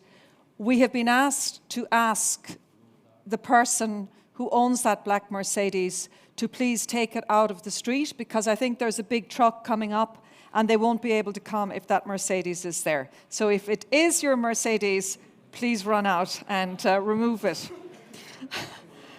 Okay. And we're not going to read out the number plate, so don't worry. I hope you enjoyed the breakout sessions, that you got a lot out of them. There were certainly some very interesting points raised and very interesting topics discussed during those breakout sessions. And so during this following segment now, we're going to focus on the feedback and recommendations from those parallel sessions. And we'll also find out what are the main messages and the takeaways from the Rural Pact's key stakeholders. We're going to very shortly get an overview from our rapporteurs, and then in a moment I'm going to introduce our panellists, because they're going to discuss their own findings and recommendations as well. But I want to draw your attention to Slido. I'm sure most of you are familiar with that, the online platform that enables you to answer questions or participate, because we have a question that the organisers would like your answers to. Now, I can read out the question, but you're going to get it on Slido, and it would be great to get your input. In order to access this question and access Slido, oh, there's your question. Great. You can do it two ways. You can either scan this QR code, and it should take you to slido.com, and then your access code is there, hashtag 555222. If you can't scan the QR code, it should be visible on all of the screens around you, then just go on to slido.com and follow that login detail there. And then, oh good, people are already answering the question. So if you can continue to answer that question, and then once we're further down in the session towards the end, Enrique is going to take us through some of the responses. So, as I said, over the last couple of hours, we've had some very interesting sessions. They've covered a range of topics, from how to use existing data and evidence for policy making to boosting the role of women in rural areas. So, in a moment, I'm going to introduce our three, I'll be calling them up one by one, rapporteurs who followed 2 sessions each. In the meantime, I'd like to introduce and welcome on stage our 3 panellists who are going to give us some feedback following the rapporteurs. They are Michael Schmitz from the Council of European Municipalities and Regions, Ben van Essen from the European Rural Community Alliance, and finally a welcome to Hilke Verheyen from the Natural Resources Institute. So, before I ask our panellists for their reaction, we're going to hear now from our rapporteurs. And I'd first like to invite on stage Betty Ann Bryce from the Organisation for Economic Cooperation and Development, the OECD. Betty, you're very welcome. If you need a slide mover, there it is. That'll move it forward for you. Hello, everyone. Happy to be here. Appreciate the invitation. I will be useful with my time and go right to the slides. We had a really interesting discussion. The data and evidence session was complicated to bring just to 4 points or 5 points. So, I mean, I cheated a bit and added a few. But the idea here is that more granularity is needed. I think that was the biggest message that emerged from that conversation. There was some examples provided of 78 indicators being available in one of the presentations, but only 11 could be attributed to like the lower level. So that was just an example of why there was this push and pull in the conversation between we have too much data and not enough. And that 78 versus 11 gives you a sense of what that is. It's really about granularity and breaking it down so that you're getting information that you need. There was also some discussion about local design and having that local level be more engaged in how it's designed, the collection, to ensure that it's in sync with local needs. There was some conversation about maybe some mismatch between what's collected and what's there and how it's used. So the idea is if you bring in that bottom-up approach to it and introduce that, you might get some more leveling off of that information. Thinking about new ways to deliver and report data to not miss learnings. There was some discussion about this opportunity about the way that they have to report back. You might not be able to catch the successes. You're missing great things that are happening because if the report back systems or the data is too formulaic, some of these beautiful stories are not being captured and they're out there for you to learn from, and you're missing those. So how do you become a bit more innovative in what you do? Focusing on indicators is just not enough. That was a message that was there. It really is about your indicators plus what is happening at the local level. So again, that voice comes up again, and who do you learn from? And are you having those, matching what you think you know with what you don't know to get to where you should be going? And finally, it's about improving that data to support effective implementation of territorial impact assessments, but also rural proofing needs a certain type of data to ensure that it works. So there was always a lot of tension around rural proofing not really working well, not being successful. I won't go off on that. You can call me later. But the point is that no matter what, rural proofing has to be supported by nuanced data, and we need to understand what that data is that you need to support it to make the case for what you need it for, and that is that doesn't exist. And also to ensure that you have effective implementation of your territorial impact assessments, you also need to have more nuanced data. So that's all in a nutshell. Thank you. Okay, thank you very much.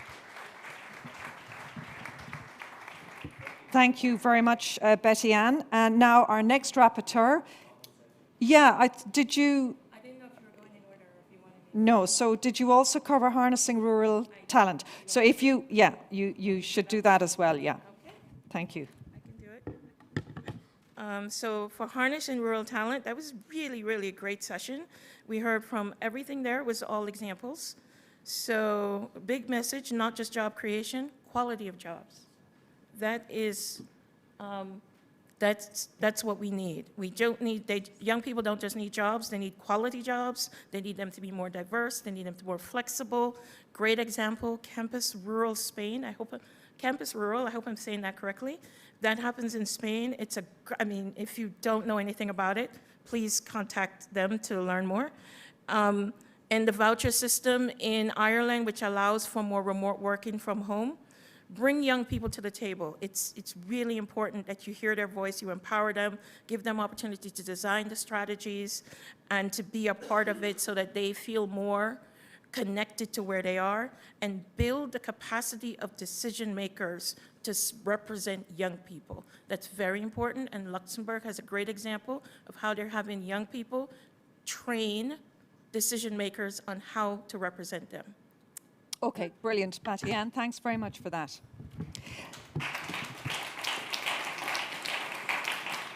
So our next rapporteur is Maura Farrell from Galway University in Ireland. Maura is going to report on the two sessions she followed, strengthening rural areas' contribution to food systems and the bioeconomy, and boosting women's role in rural areas. Maura, you're very welcome.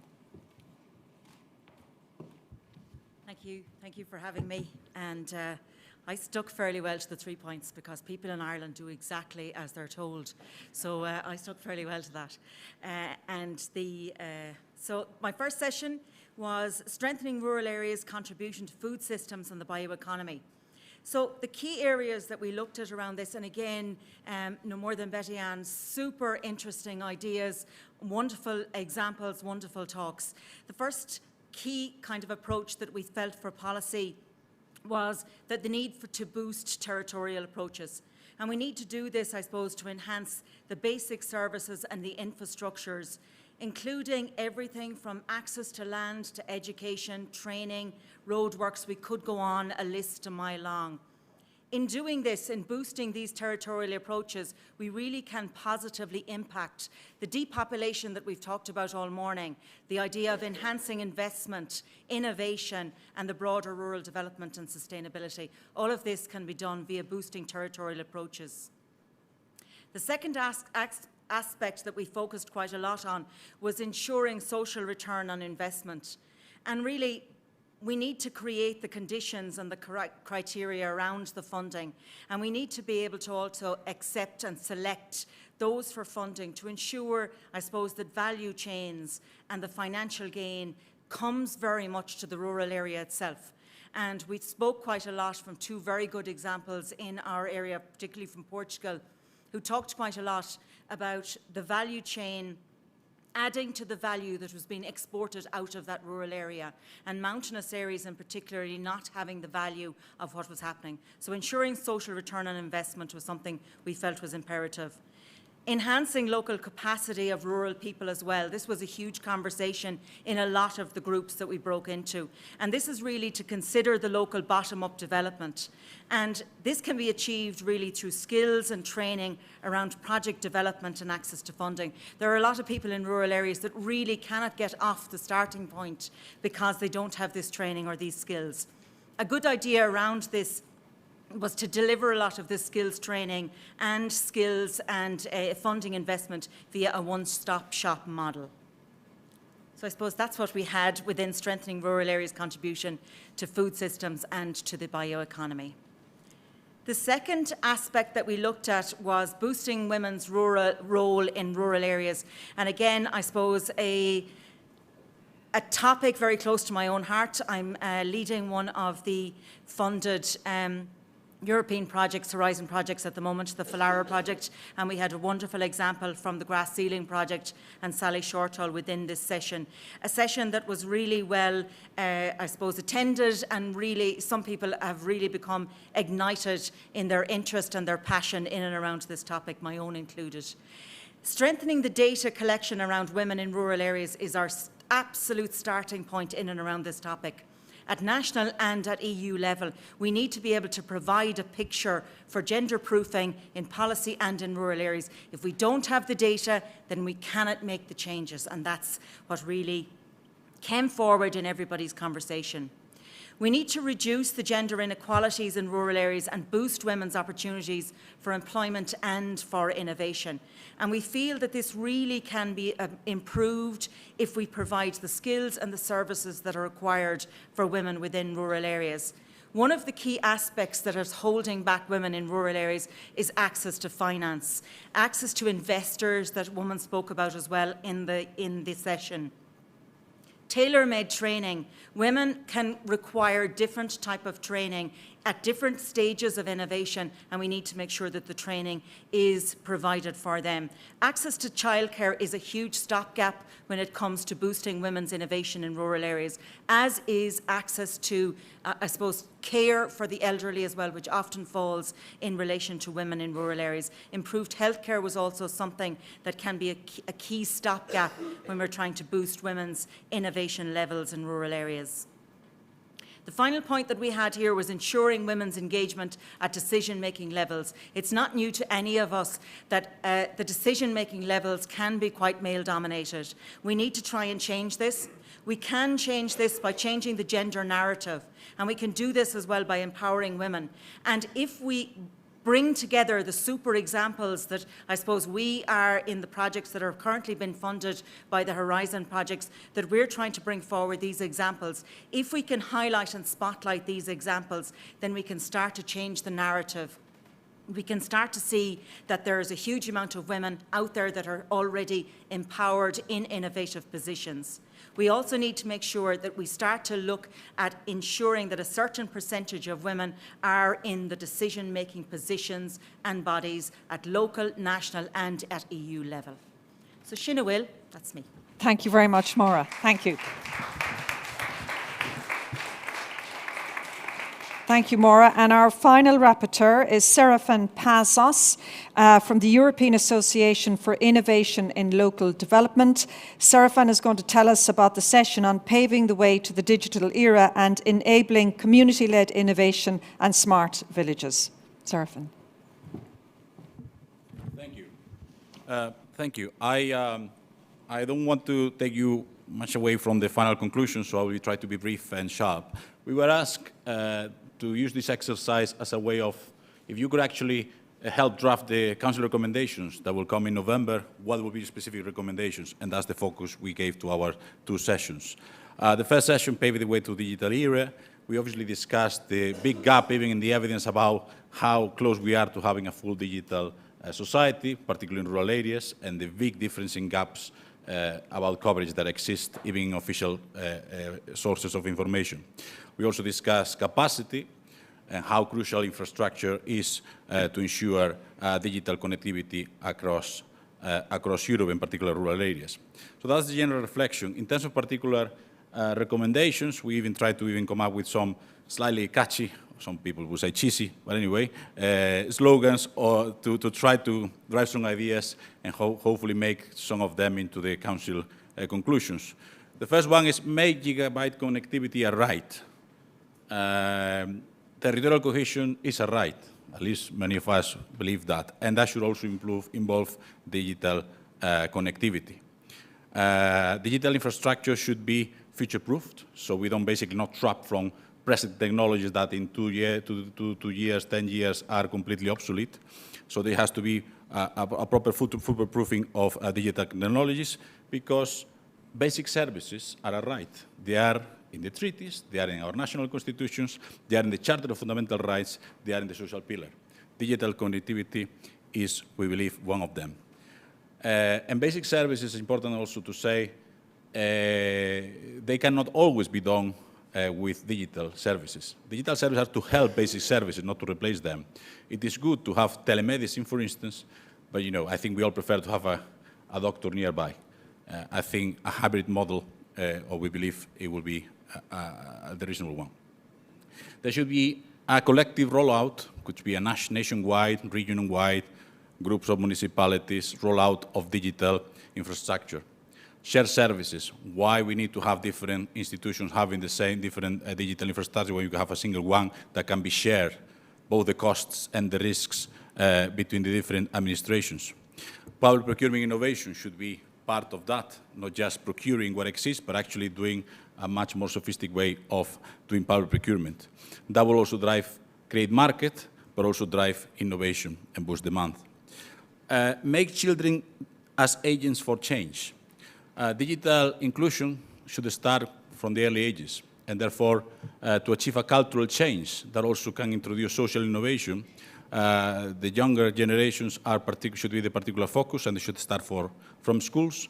That doesn't mean you should only focus on youth. There should be digital inclusion for all ages, and schools, as I say, is just the first gateway of a journey of training. Should involve lags, and should also involve the social impact of digital investments, because digital technologies can be useful, but when you actually make them in contact with reality, you need to understand the social consequences of that. And some of the other speakers said already, rural proofing, in this case rural digital proofing, is quite relevant, and something that we have heard again today. We need better coordination between the specialized technical departments, ministries, and rural ministries. This community-led innovation and smart villages. See this slide? Yeah, there you are. Very easy, very clearly even. We're trying to look at community-led innovation and smart villages. One thing that came up very clearly, we need to actually do capacity building, more and better capacity building to enhance social capital.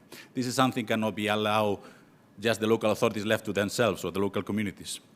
We need to also do easy money, provide easy money for difficult things, which is a catchy way, we hope, to say we need to actually have EU funding rules or national funding rules that foster the appetite for risk and don't penalize failure, allow for mistakes.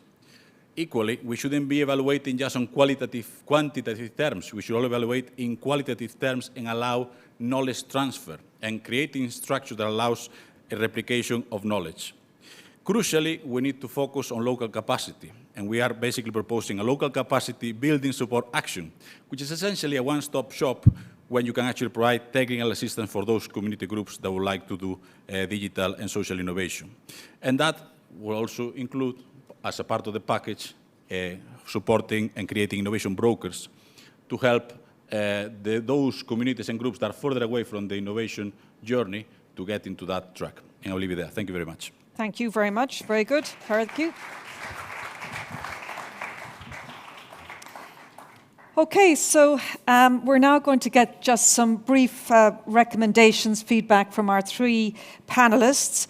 Please do continue to answer the Slido question during the segment as well, and then Enrique will give us a sort of a summary of what have been the main points from that.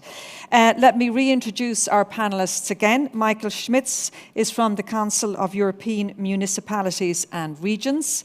Ben van Essen is from the European Rural Community Alliance. And finally, Hilkka Vähäinen is from the Natural Resources Institute in Finland. I'm just going to put one question which has kind of got two parts.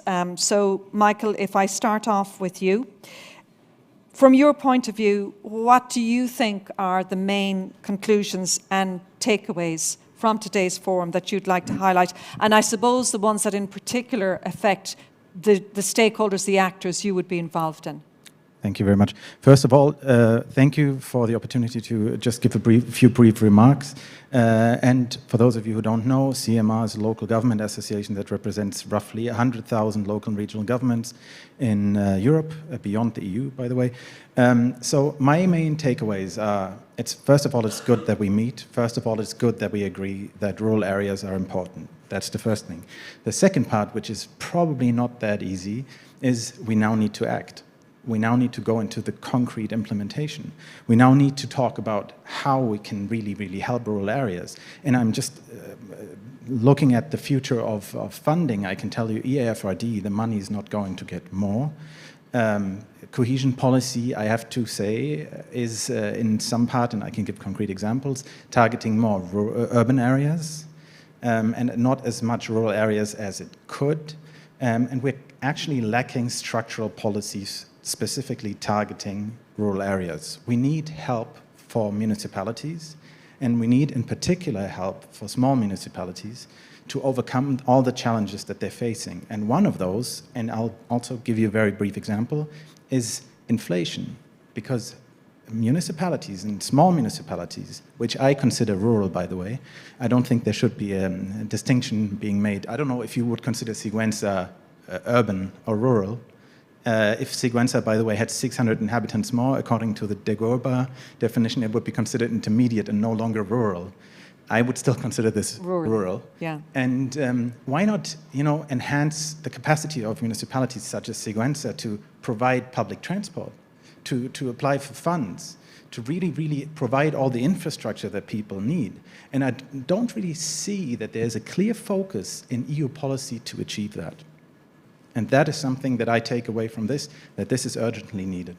Okay, thank you for that, Michael. Ben, let's go to you. Thank you. Main conclusions and takeaways, particularly from the perspective of the stakeholders you represent. Well, let me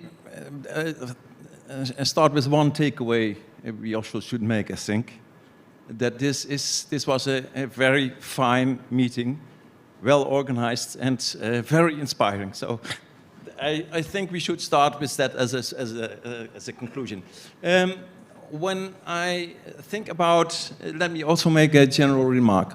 It's only 2 years ago that the long-term vision was put in place by the European Commission. 2 years. I know in Europe 2 years is very long, but when you look at where we stand now, 30 actions from the action plan are in place. And in this morning we heard what's happening in the CAP and the cohesion policy. So if we look what has to be done, let's not forget, count our blessings, look at where we stand. And I think that's an important thing to keep up now. But really, there is, we should build on that. So there is a lot to do. We're not ready, I think. And what there is to do, I would want to make 2 points. On the one hand, I think our Commissioner Wojciechowski has made his point, and he said we should maximize results. We should show results. So that's the first thing to do. But the second thing to do is also that we have like Mrs. Cavella said, we have an opportunity to make this long-term vision a basis in a true rural strategy. So that would be a long-term thing to do. So on the one hand, we should work today, but on the other hand, we also should look to the future. What concerns the first point, I think there's a lot to do. I will not take everything in place now, but for instance, Radim Sorsen, he mentioned that there are a lot of tools, we don't use them. So maximize results would also be use what is there. And the second thing, I would like to state something about Rural Community Alliance. I think we have a unique selling point that we are in 16 countries, 16 European countries. We are really present on the grassroots movement. And in all these villages, for instance, in my country, 4,000 villages, and in all these villages, rural people are working on quality of life, and they are trying to make the best of their village. And now what we want to do is, as ERCA, is be some kind of an elevator organization to bind all these local groups to the Rural Pact. That's why we have now a survey amongst our members to ask, what do you do with this Rural Pact and what can we do? And on November 22, we will have a web event with our members to discuss this point, because we think we can contribute to this Rural Pact, making it a success. And there's a lot of work to do. So that would be the 2 points to concerning maximize the result. One last thing about the future. I think there are elections, there will be a new commission, and the challenges for Europe will be immense. It will be very big. So it's not only,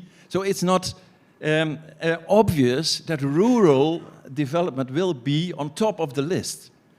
So there's a lot of work to do. And this is what we all should do. And let me take into account a little point. The Netherlands is perhaps the less rural country of Europe. But we had regional elections half a year ago, and what you saw there is when you neglect rural regions, it's a big throwback in politics, and people say, no, that's not the way we do it. So my advice would be to work on a really rural strategy for the next period. And for me, that is a commitment for all of us. We are the people to do that. Okay, Ben, thank you very much. Very comprehensive as well, and I think, yep. Somebody earlier this morning, one of the panel debates, I can't remember which one, but they made the same point about the elections, and I think that what happened in certain areas, the Eurosceptics, more right-wing populist parties will gain ground in the rural areas. So you can't switch off from that. And I think the other interesting point about the change of commission is we know a new set of commissioners can bring with them a whole new set of political or ambitions which can change things. So very challenging to keep the rural agenda high up on the EU agenda. So maybe Hilkka Vähäinen, from a Finnish point of view, you represent the Natural Resources Institute. You can give us your takeaways, recommendations, conclusions. Yes, my takeaways are for the academia, for us researchers. On top of my mind is the fact that as to the Rural Pact, we all all actors in rural issues, be they politicians or civil servants or local activists or us researchers, we form a chain. And with this chain, we will get things done. But if we function in isolation, we won't get much done. So I would like to encourage my colleagues, researchers, and also remind myself about the importance to collaborate closely with decision makers, decision takers, to help them structure complicated phenomena, provide them, of course, with data and facts. But also, on top of that, it's important to offer interpretations of what these things really mean in rural areas. We need evidence, we need more impact assessment and tools for doing these assessments and evaluations. We need kinds of interfaces to co-construct this evidence. For example, in the Sherpa and Granular projects, these have been developed. We need these also because in the end, policy and politics is about timing. So we should also be better in recognizing the windows of opportunity. So where do we put the effort? Where do we put it as researchers and as people who implement the policies and politicians who will take the decisions? So this is the first thing. Encourage us researchers to be a stronger part of the chain, and also put us out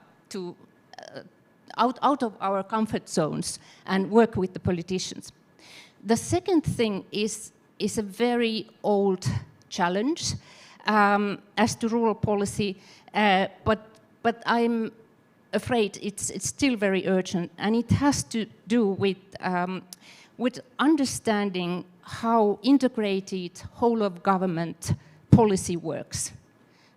We've had it about how we have to have holistic policies for rural areas, but in order to make them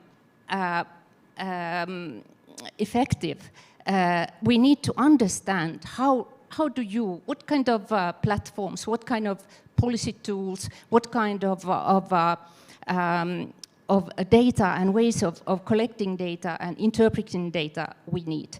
And here I think that we researchers should do more comparative studies, and also we need more policy benchmarking analysis so that we would understand the whole of government phenomenon much better in the rural context. My last point has to do with the evolving policies.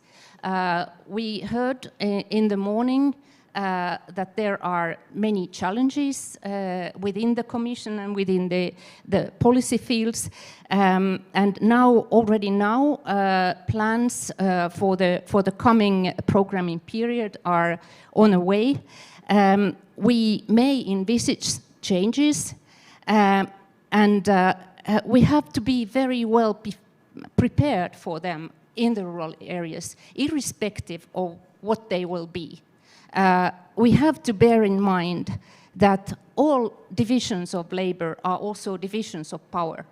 So when we shift policies, when we shift focus, when we choose new measures, we should be very transparent as to how they affect different regions, different countries in the EU, different groups of people in rural areas, also urban areas, and also different lines of businesses. So there may be things that we don't all like, but we will be much better off the better we prepare ourselves with data, with facts, and with interpretations and impact analysis. Okay, thank you very much, Hilke.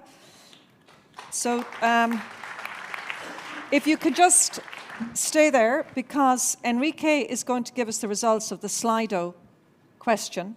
Enrique, so if you could, and then if you can just stay there while Enrique reads that out. Great. Oh, yeah. Thank you. Yeah, so hopefully working. we can get some of the messages up on the screen. And I will try to summarize a bit of the comments and ideas and takeaway that you hear and probably a lot of the people following us online wanted to share with us. We received more than 60 comments in the few minutes that we were here listening to the rapporteurs and the last stakeholder panel, which I think demonstrate a lot of the enthusiasm that we generated with this forum with everyone. So as a quick clustering of ideas, I think all the comments, what they reflect is a strong link between the vision and the territorial approach to be able to address the rural issues. You see there as the most liked comment, people were able to like the comments to see which ones were more relevant. It's actually a concrete idea, which was also mentioned by the rapporteurs. I think it highlights the need to really boost the capacities at local level of many rural areas, of many municipalities, to really be able to work for their communities, to apply for funding, to look for the funding, to design projects.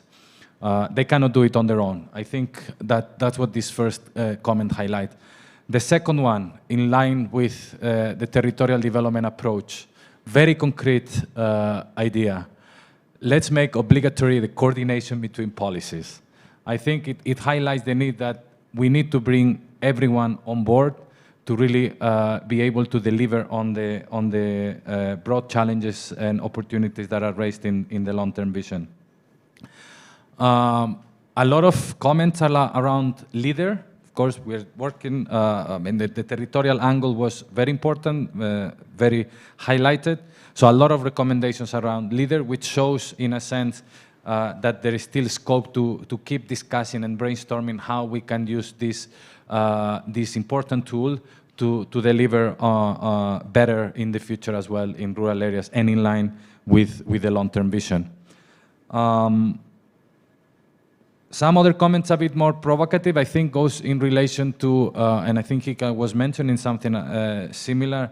We need to, rural needs to find an identity in itself that goes a bit beyond the sectoral approach to different sectors working in rural areas.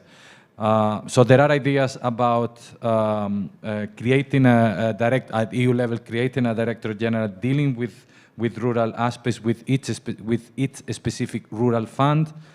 Some other people comment that one as a long-term vision fund or rural pact fund. So there are a lot of comments around that idea.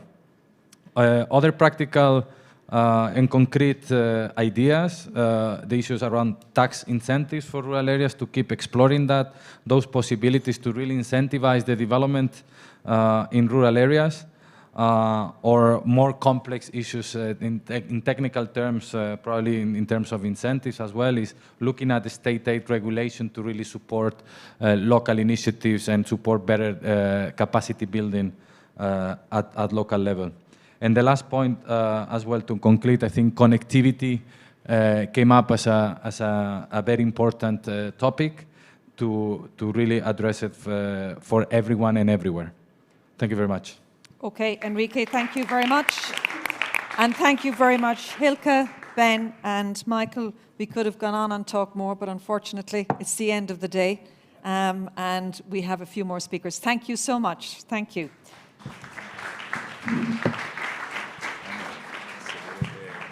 So we heard from our three speakers, Michael, Ben, and Hilke, the perspective of various stakeholder organisations. We're now going to hear from our keynote listener, who's going to give us some final key messages, conclusions and recommendations that have emerged from the forum. And it's my pleasure now to invite Enrique Garcilaso. I hope I have pronounced your name, that I haven't butchered the name, Enrique. Enrique is Deputy Head of Division and Head of Regional and Rural Policy Unit with the OECD. Do you want to come up to the lectern? Yeah.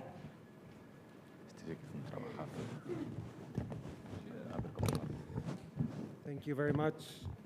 It is clearly an Enrique show today, because before when you were saying Enrique, I was getting a bit confused. I thought it was myself. First of all, I'm giving this easy task on trying to provide some sort of conclusions to this very rich day. It's not easy to do. I think the quality of the discussions were very, very interesting, but I've been asked to try to bring some sort of summary.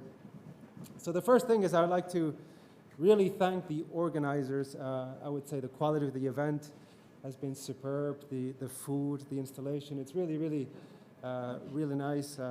It's one of at the top of my list. So I'd like to start with that part. The second part, I'd like to put things a bit more into perspective. Why is rural important? I think it's not just for rural development. Next week at the OECD, we're going to launch our regional outlook. This is our biggest publication in 2 years on regional development issues that's going to talk about inequalities. And what we've seen and what our analysis shows is that a lot of the inequalities are territorial and in specific between large places and rural. This morning we heard from the Commission how about 80% of the lagging regions are rural.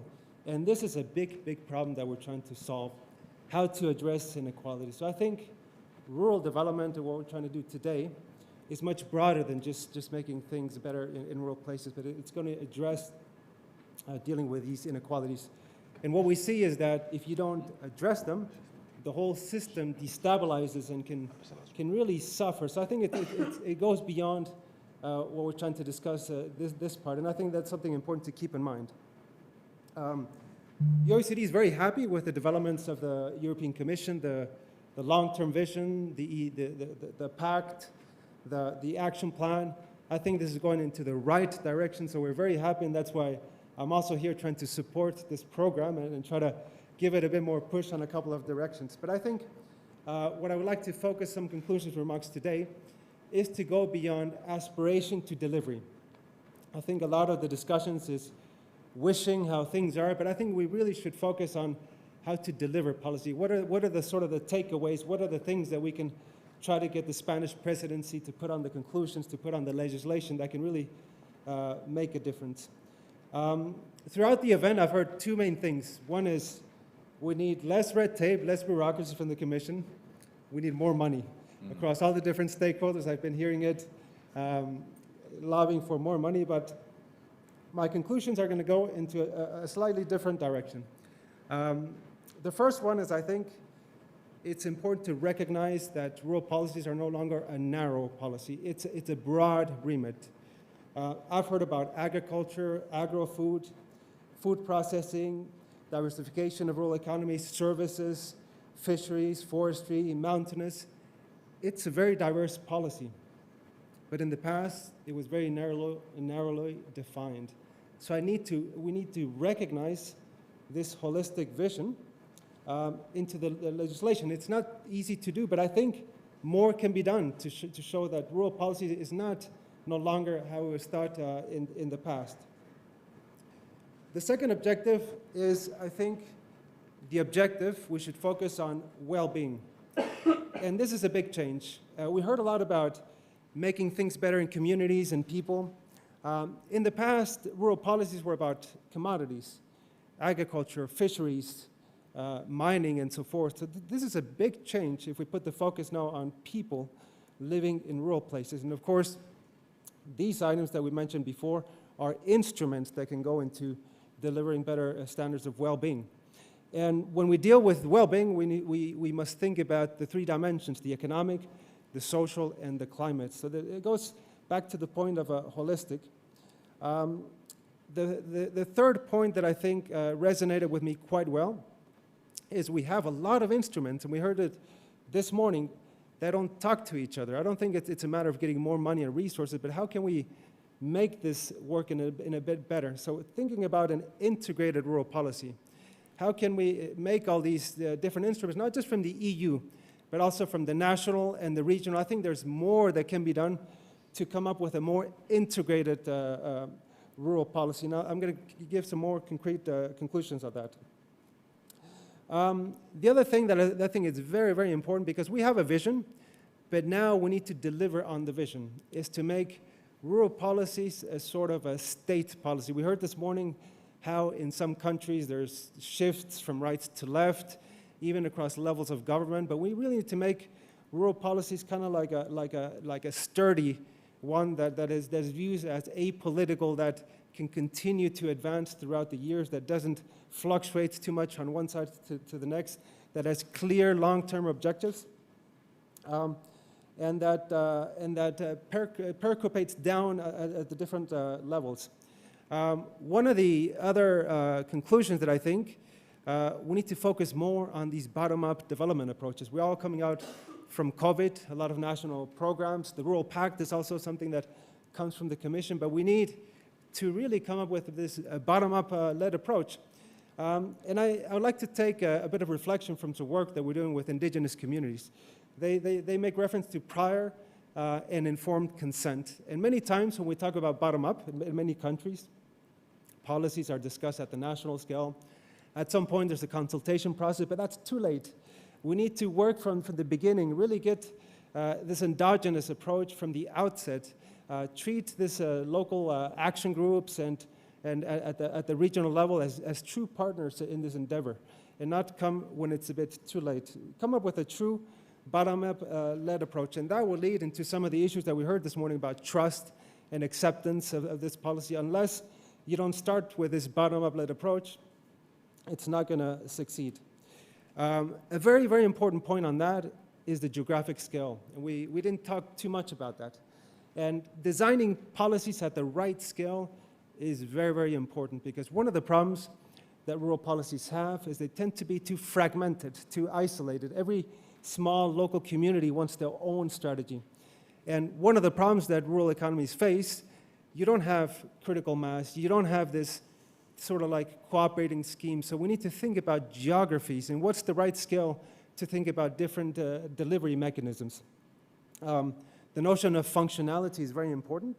In the past, it was applied to urban areas, but I think now we're working a lot about thinking about functional. What is the right functional scale for rural places when it comes to delivering services, when it comes about organizing an ecosystem?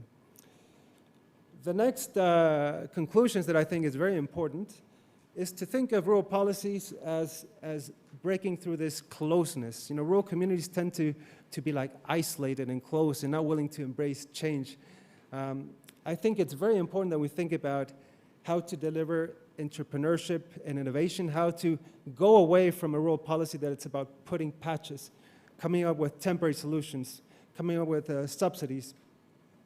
So elements about inclusiveness, we heard this morning about gender and youth, are critical to make these places more open, embrace them, make them part of the societies. Thinking about urban and rural linkages is very important. So we also need to think about the design of rural policies with other areas.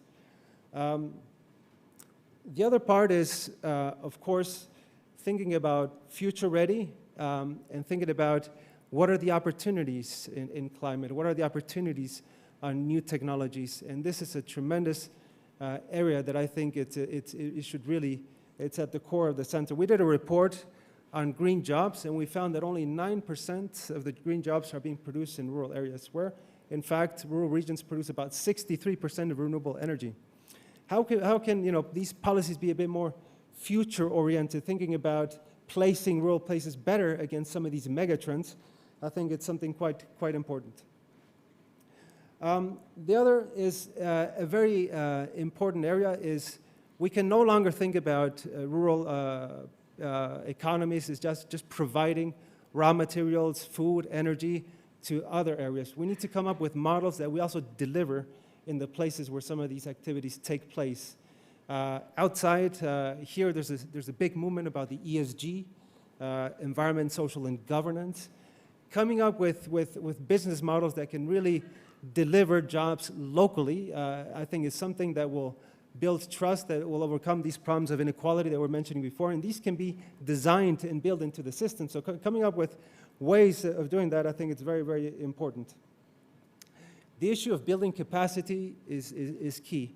And it's not just building capacity, but building the right institutions and ways to reach a lot of the rural entrepreneurs and stakeholders. This morning we were thinking about how do we set up one-stop shops that combine different financing methods, how you can really reach out to the rural entrepreneur that's in the mountain. I think this element about building the capacities, but making institutions more reachable and accessible to some of these rural stakeholders is very, very important if we're thinking about delivering a policy.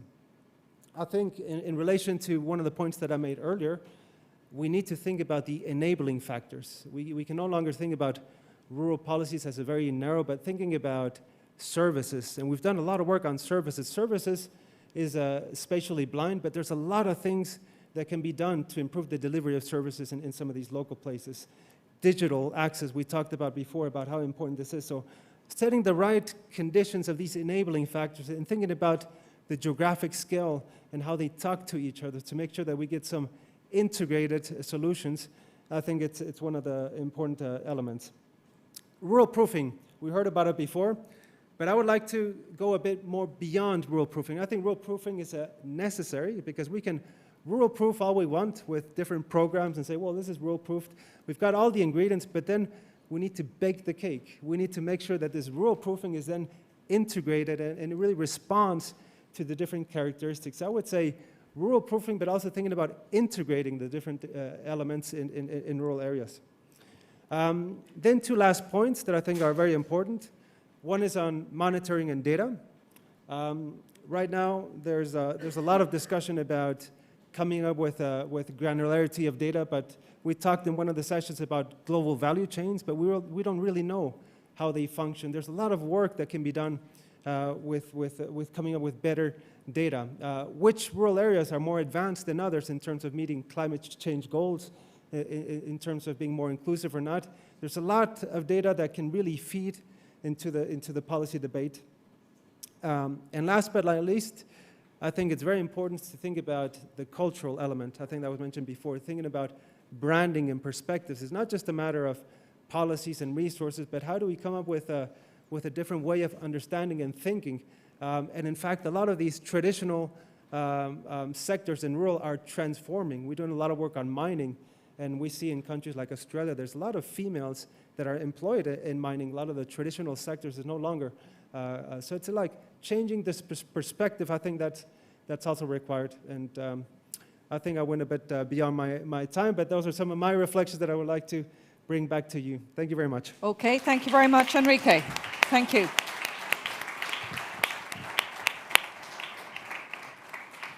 Thank you very much. Well, I think Enrique summarized very nicely some of the main incisive points and recommendations that have been made throughout the day on how to help rural areas into the future. And so there's obviously much to consider. And now to make some final and concluding remarks, I'd like to welcome on stage representatives from the European Commission and the Spanish Presidency of the Council of the European Union.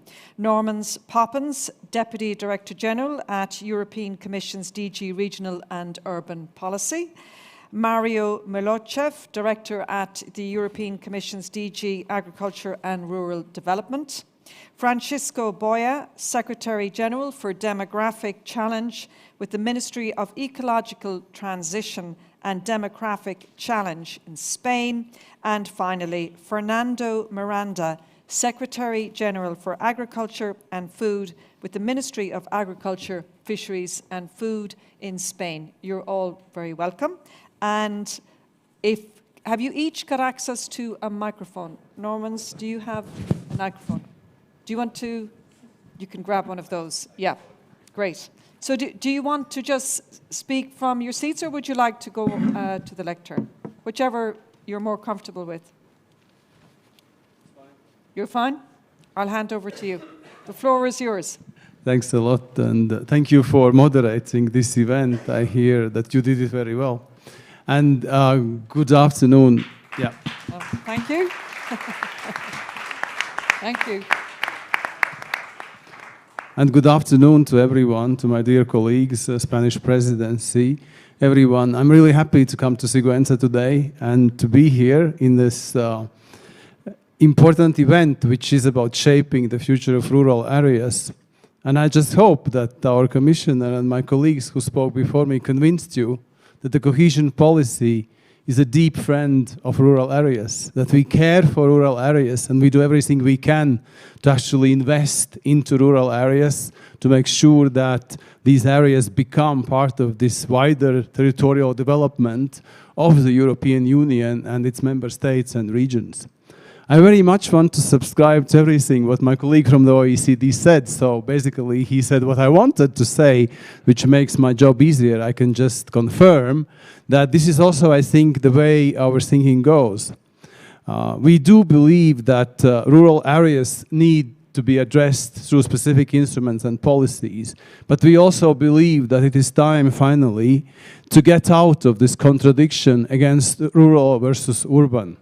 Because the future of Europe is not in isolation. We cannot develop European Union, member states and regions if we always contradict rural versus urban.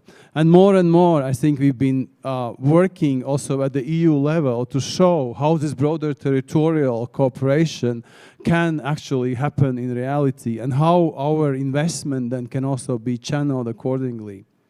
In the cohesion policy, we have introduced a new specific policy objective to support territorial strategies, so of course urban, but also strategies for rural areas and for areas with specific handicaps.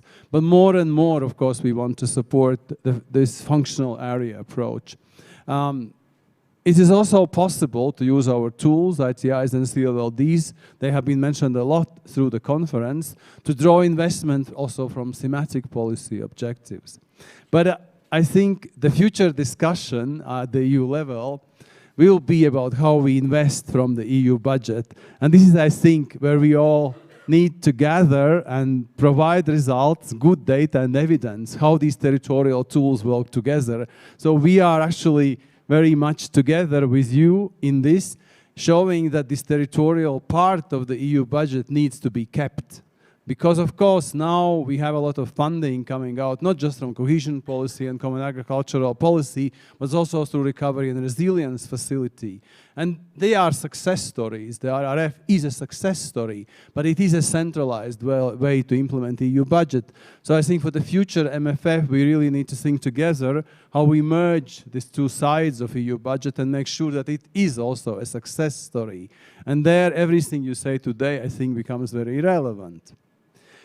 I wanted to talk about, of course, very important things, but let me just talk about dreams becoming a reality. I mean, I just was in Croatia, just my last trip was in Croatia, where we launched a debate on the future, and I met this young guy. I think people coming from Croatia must know him, Mr. Rimak. You know, it's a young guy who is born in rural area in Bosnia and Herzegovina, a Croat, who then moved to Croatia and who had a dream. He wanted to make cars, he liked cars. And I visited now after 15 years of his, work and development and efforts. I visited his production center in a rural area in the surroundings of Zagreb, which employs 2,000 people. And he's just signed a contract with one of the biggest car producers in Europe to make batteries. I mean, this is what, I wanted to show this example because this is a person who had a vision, who knew what he wants to do, who went through extremely hard times, got some support from the ERDF, from other funds, a little bit. Now he doesn't need that support anymore because he has investors now and he has, everything. He has developed his own technology, which is one of the leading ones in battery production in the world. It is all possible. The dreams can become reality. So I actually agree that we need to involve more and more young people, support them with their ideas, make sure that they can actually deliver on their dreams because they are our future. I mean, green and digital transition is not the EU level policy. It's an absolute necessity. We have to go through this because if we don't, then there is no future for our children and grandchildren. I mean, I always give this example of after 50 years, if we do nothing, half of Europe will be underwater, maybe. And we see that the climate change is a reality. But then again, if we just leave this transition to market forces, and we hear it today, then of course there will be places who will never benefit from it, will never use this opportunity, because this challenge also is an opportunity. You know, and this is what we try to also achieve through our programs, through the work that we do. At the European Commission level, I think we've taken very seriously the long-term vision and what was recommended to us.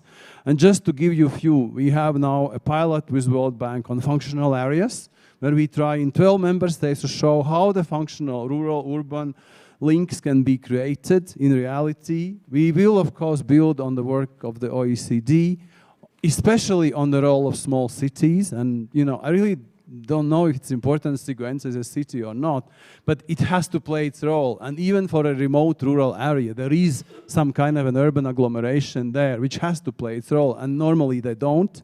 And that is a very sad situation. Again, I visited my country, there's a very small city where, you know, the border stops there, you know, the street renovation stops at the border of a small city because they don't care what happens, because there are political leaders from different parties, probably. And that is something which we should, you know, try to unblock, develop, redevelop, and make sure that actually this cooperation between rural, urban, but also between EU and national levels and regional levels actually kicks off in the interest of people. And I like the OECD approach to change the place-based policies to people-based policies. By the way, we are also launching now, together with OECD and also with PricewaterhouseCoopers, 2 calls to work with regions lagging, the ones that are trapped and are losing people, the depopulated regions. Because I think what our commissioner has said, and my colleagues have said, in our mind, it's not really about increased funding, new funds, new directorates. You think it's going to help? I don't think so. I think we need to focus on solutions. And this is what we are trying to do also with our pilots. We want to show that these regions actually can have a real recipe of success to unblock all these, you know, traps that they have fallen into.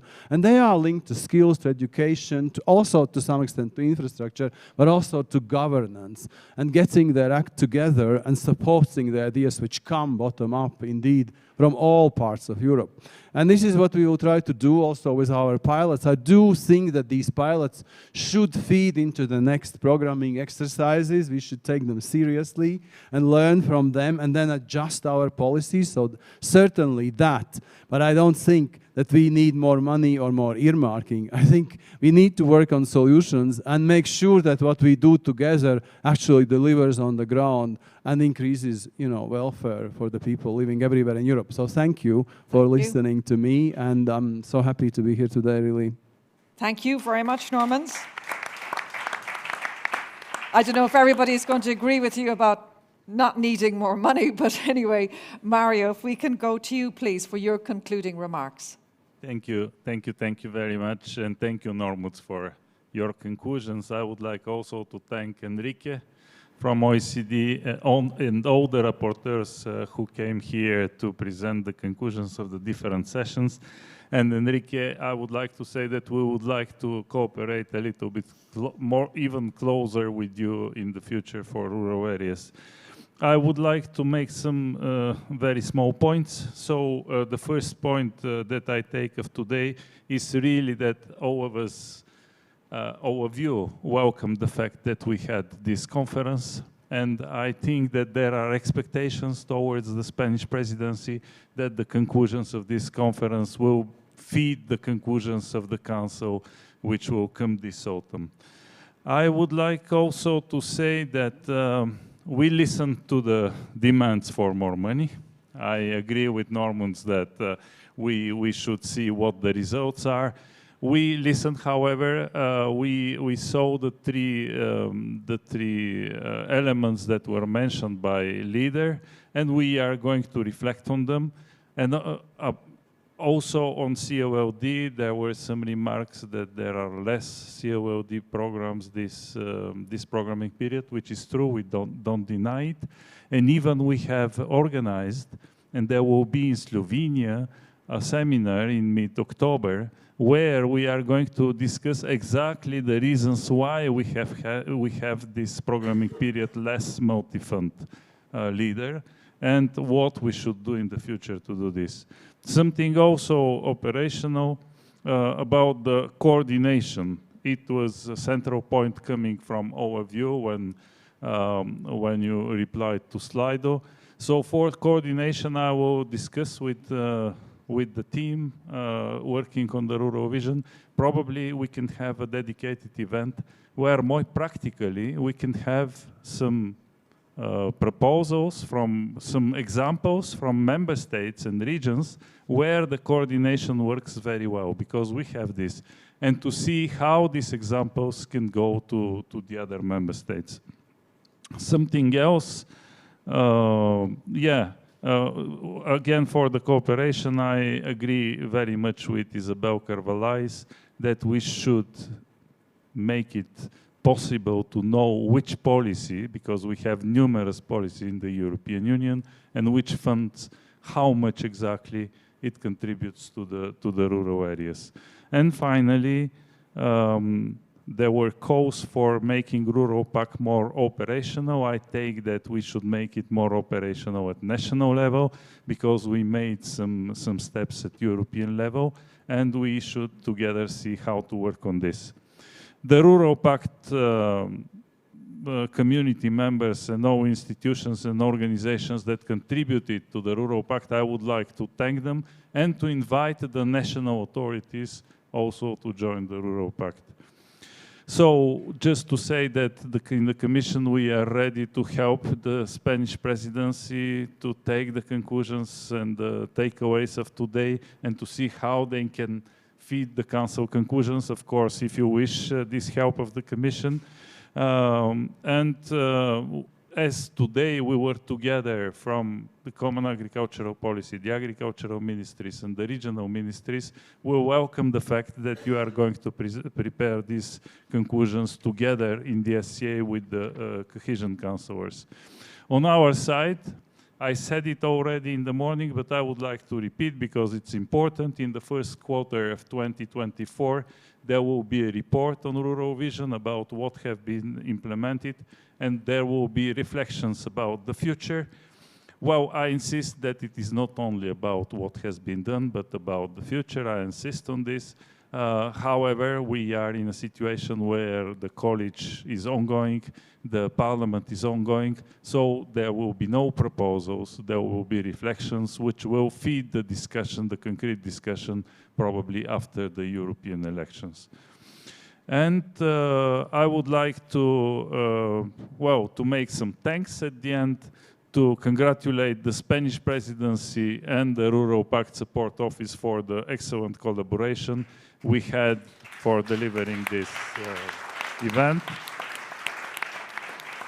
I would like to thank also the region of Castilla-La Mancha, the beautiful historical town of Sigüenza, and the leader network of the Recamder for their vital contributions, including the dinner yesterday and the exciting field trips for tomorrow. And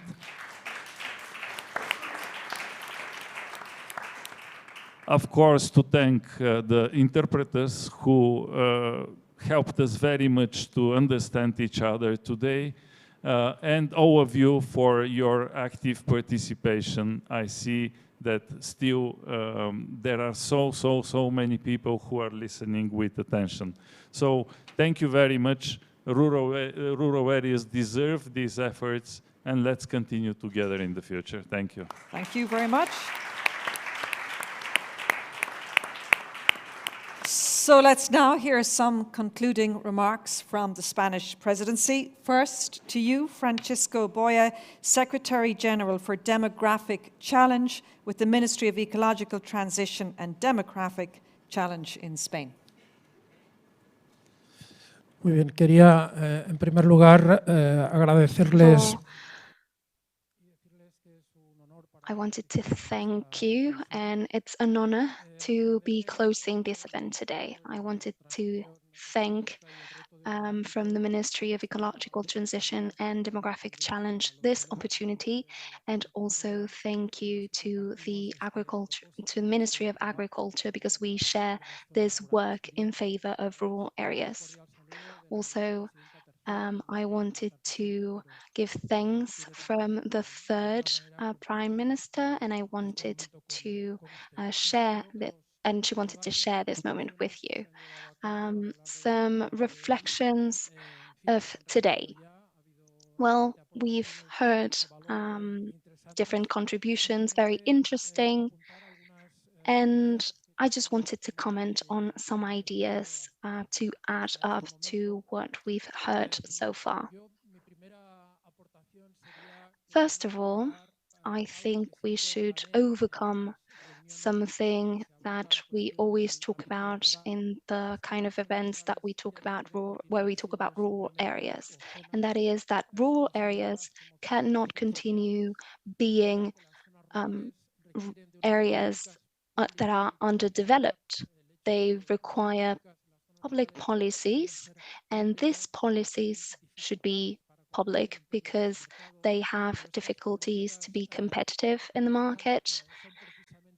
And these public policies should contribute to this challenge that is also a democratic challenge because it's related to the equality of citizens, citizens that haven't been born in a big city that should have the same rights.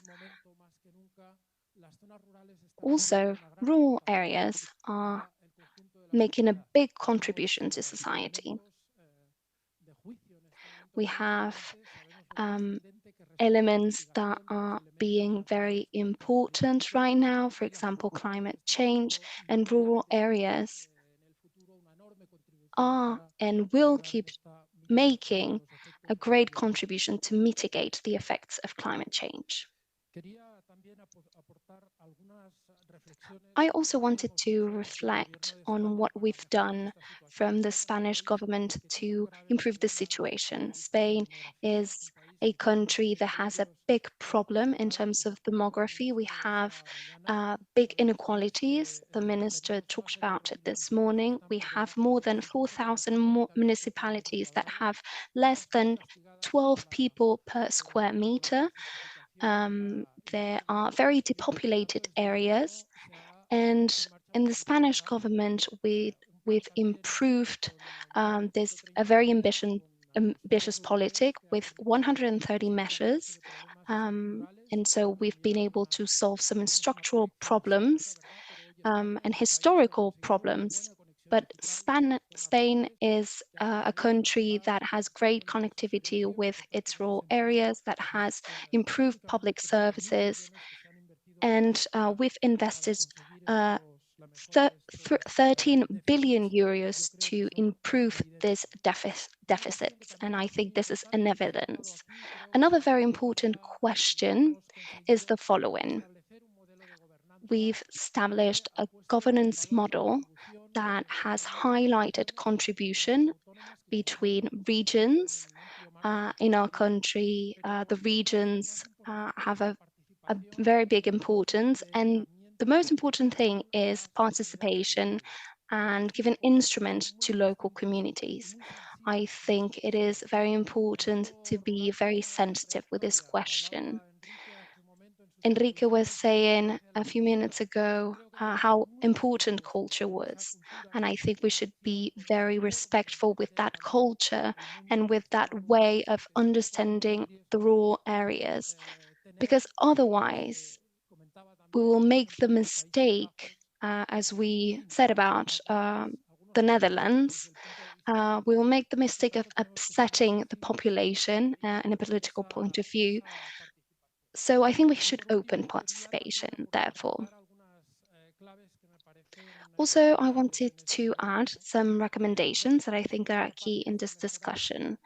We should see how we can improve this way of intervention, territorial intervention, and facing the challenges of rural areas with new tools. Questions that are key, for example, generational renewal is one of them. Social inclusion of people that live in rural areas is another one. We have a problem of aging population, of women that are living in rural areas, and therefore we have the challenge of bringing talent and young people to rural areas. Of course, social inclusion in this matter is very important. We've also said it, but economic diversification is key for rural areas. That is not only in agri-food space, but it has other dimensions. It is also key to think of innovation as one of the keys to the rural development. Honestly, in Spain, we've implemented an experience that has been very positive with innovative centers generating ecosystem in rural areas, helping innovation, education, universities to reach rural areas, because sometimes rural areas have been marginalized from these sectors, from these areas. And I think that this experience, jointly with Campo Rural, that has also been mentioned here, can be some policies that could be observed to see what the overcome could be. To end my intervention, I think this has been a wonderful event. This event has also had a previous event in Lugo where we've talked about the demographic challenge again, the aging of population. In November, we will have another event in La Granja where we will be talking about talent in the territory. And I think that these are three important discussions on this topic. And I think that this Spanish presidency will contribute to the work that all of you are carrying out to seek opportunities, to have dynamic villages, which is what we want, and to men and women who live in these villages are happier. Thank you. Thank you very much. Also some very interesting points made there. And finally, to also representative of the Spanish presidency, it's my pleasure now to welcome for his closing remarks Fernando Miranda, the Secretary General for Agriculture and Food with the Spanish Ministry of Agriculture, Fisheries and Food. Muchas gracias, Karen, y muy buenas tardes a todos y a todas. Thank you very much. Good afternoon. I think that today, we are joined by an objective, which is improving the conditions of our citizens and to design the policies to create better opportunities for people who live in these areas.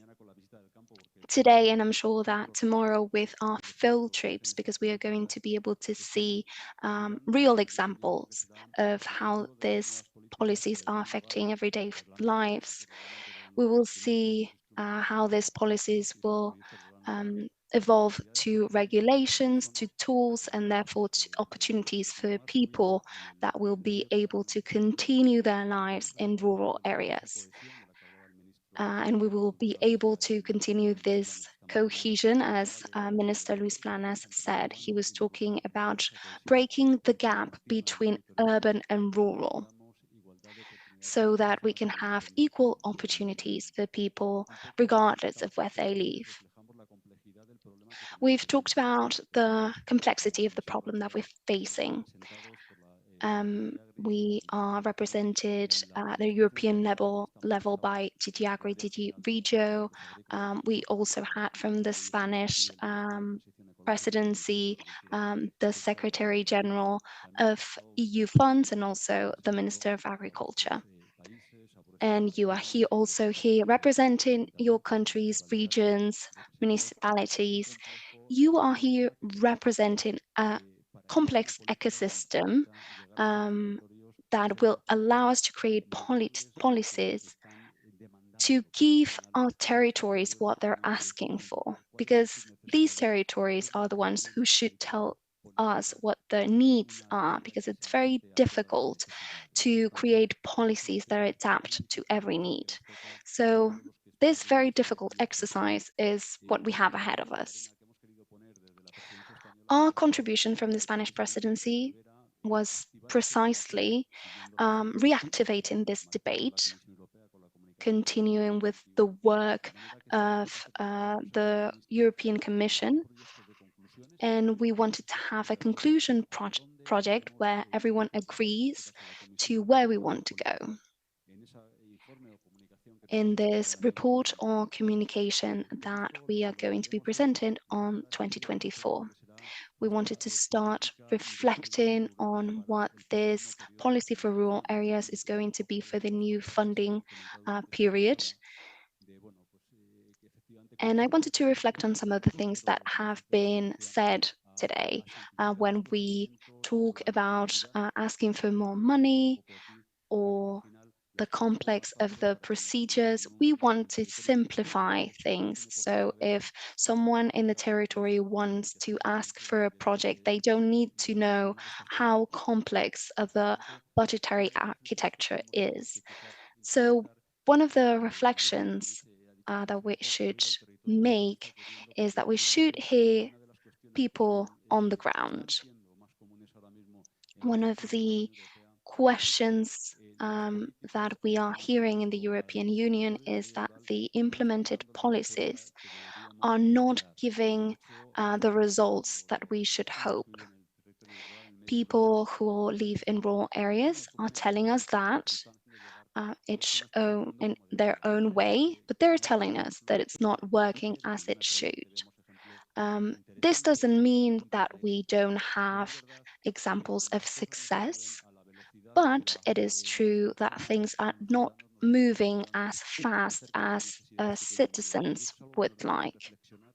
And so this is something that should make us think.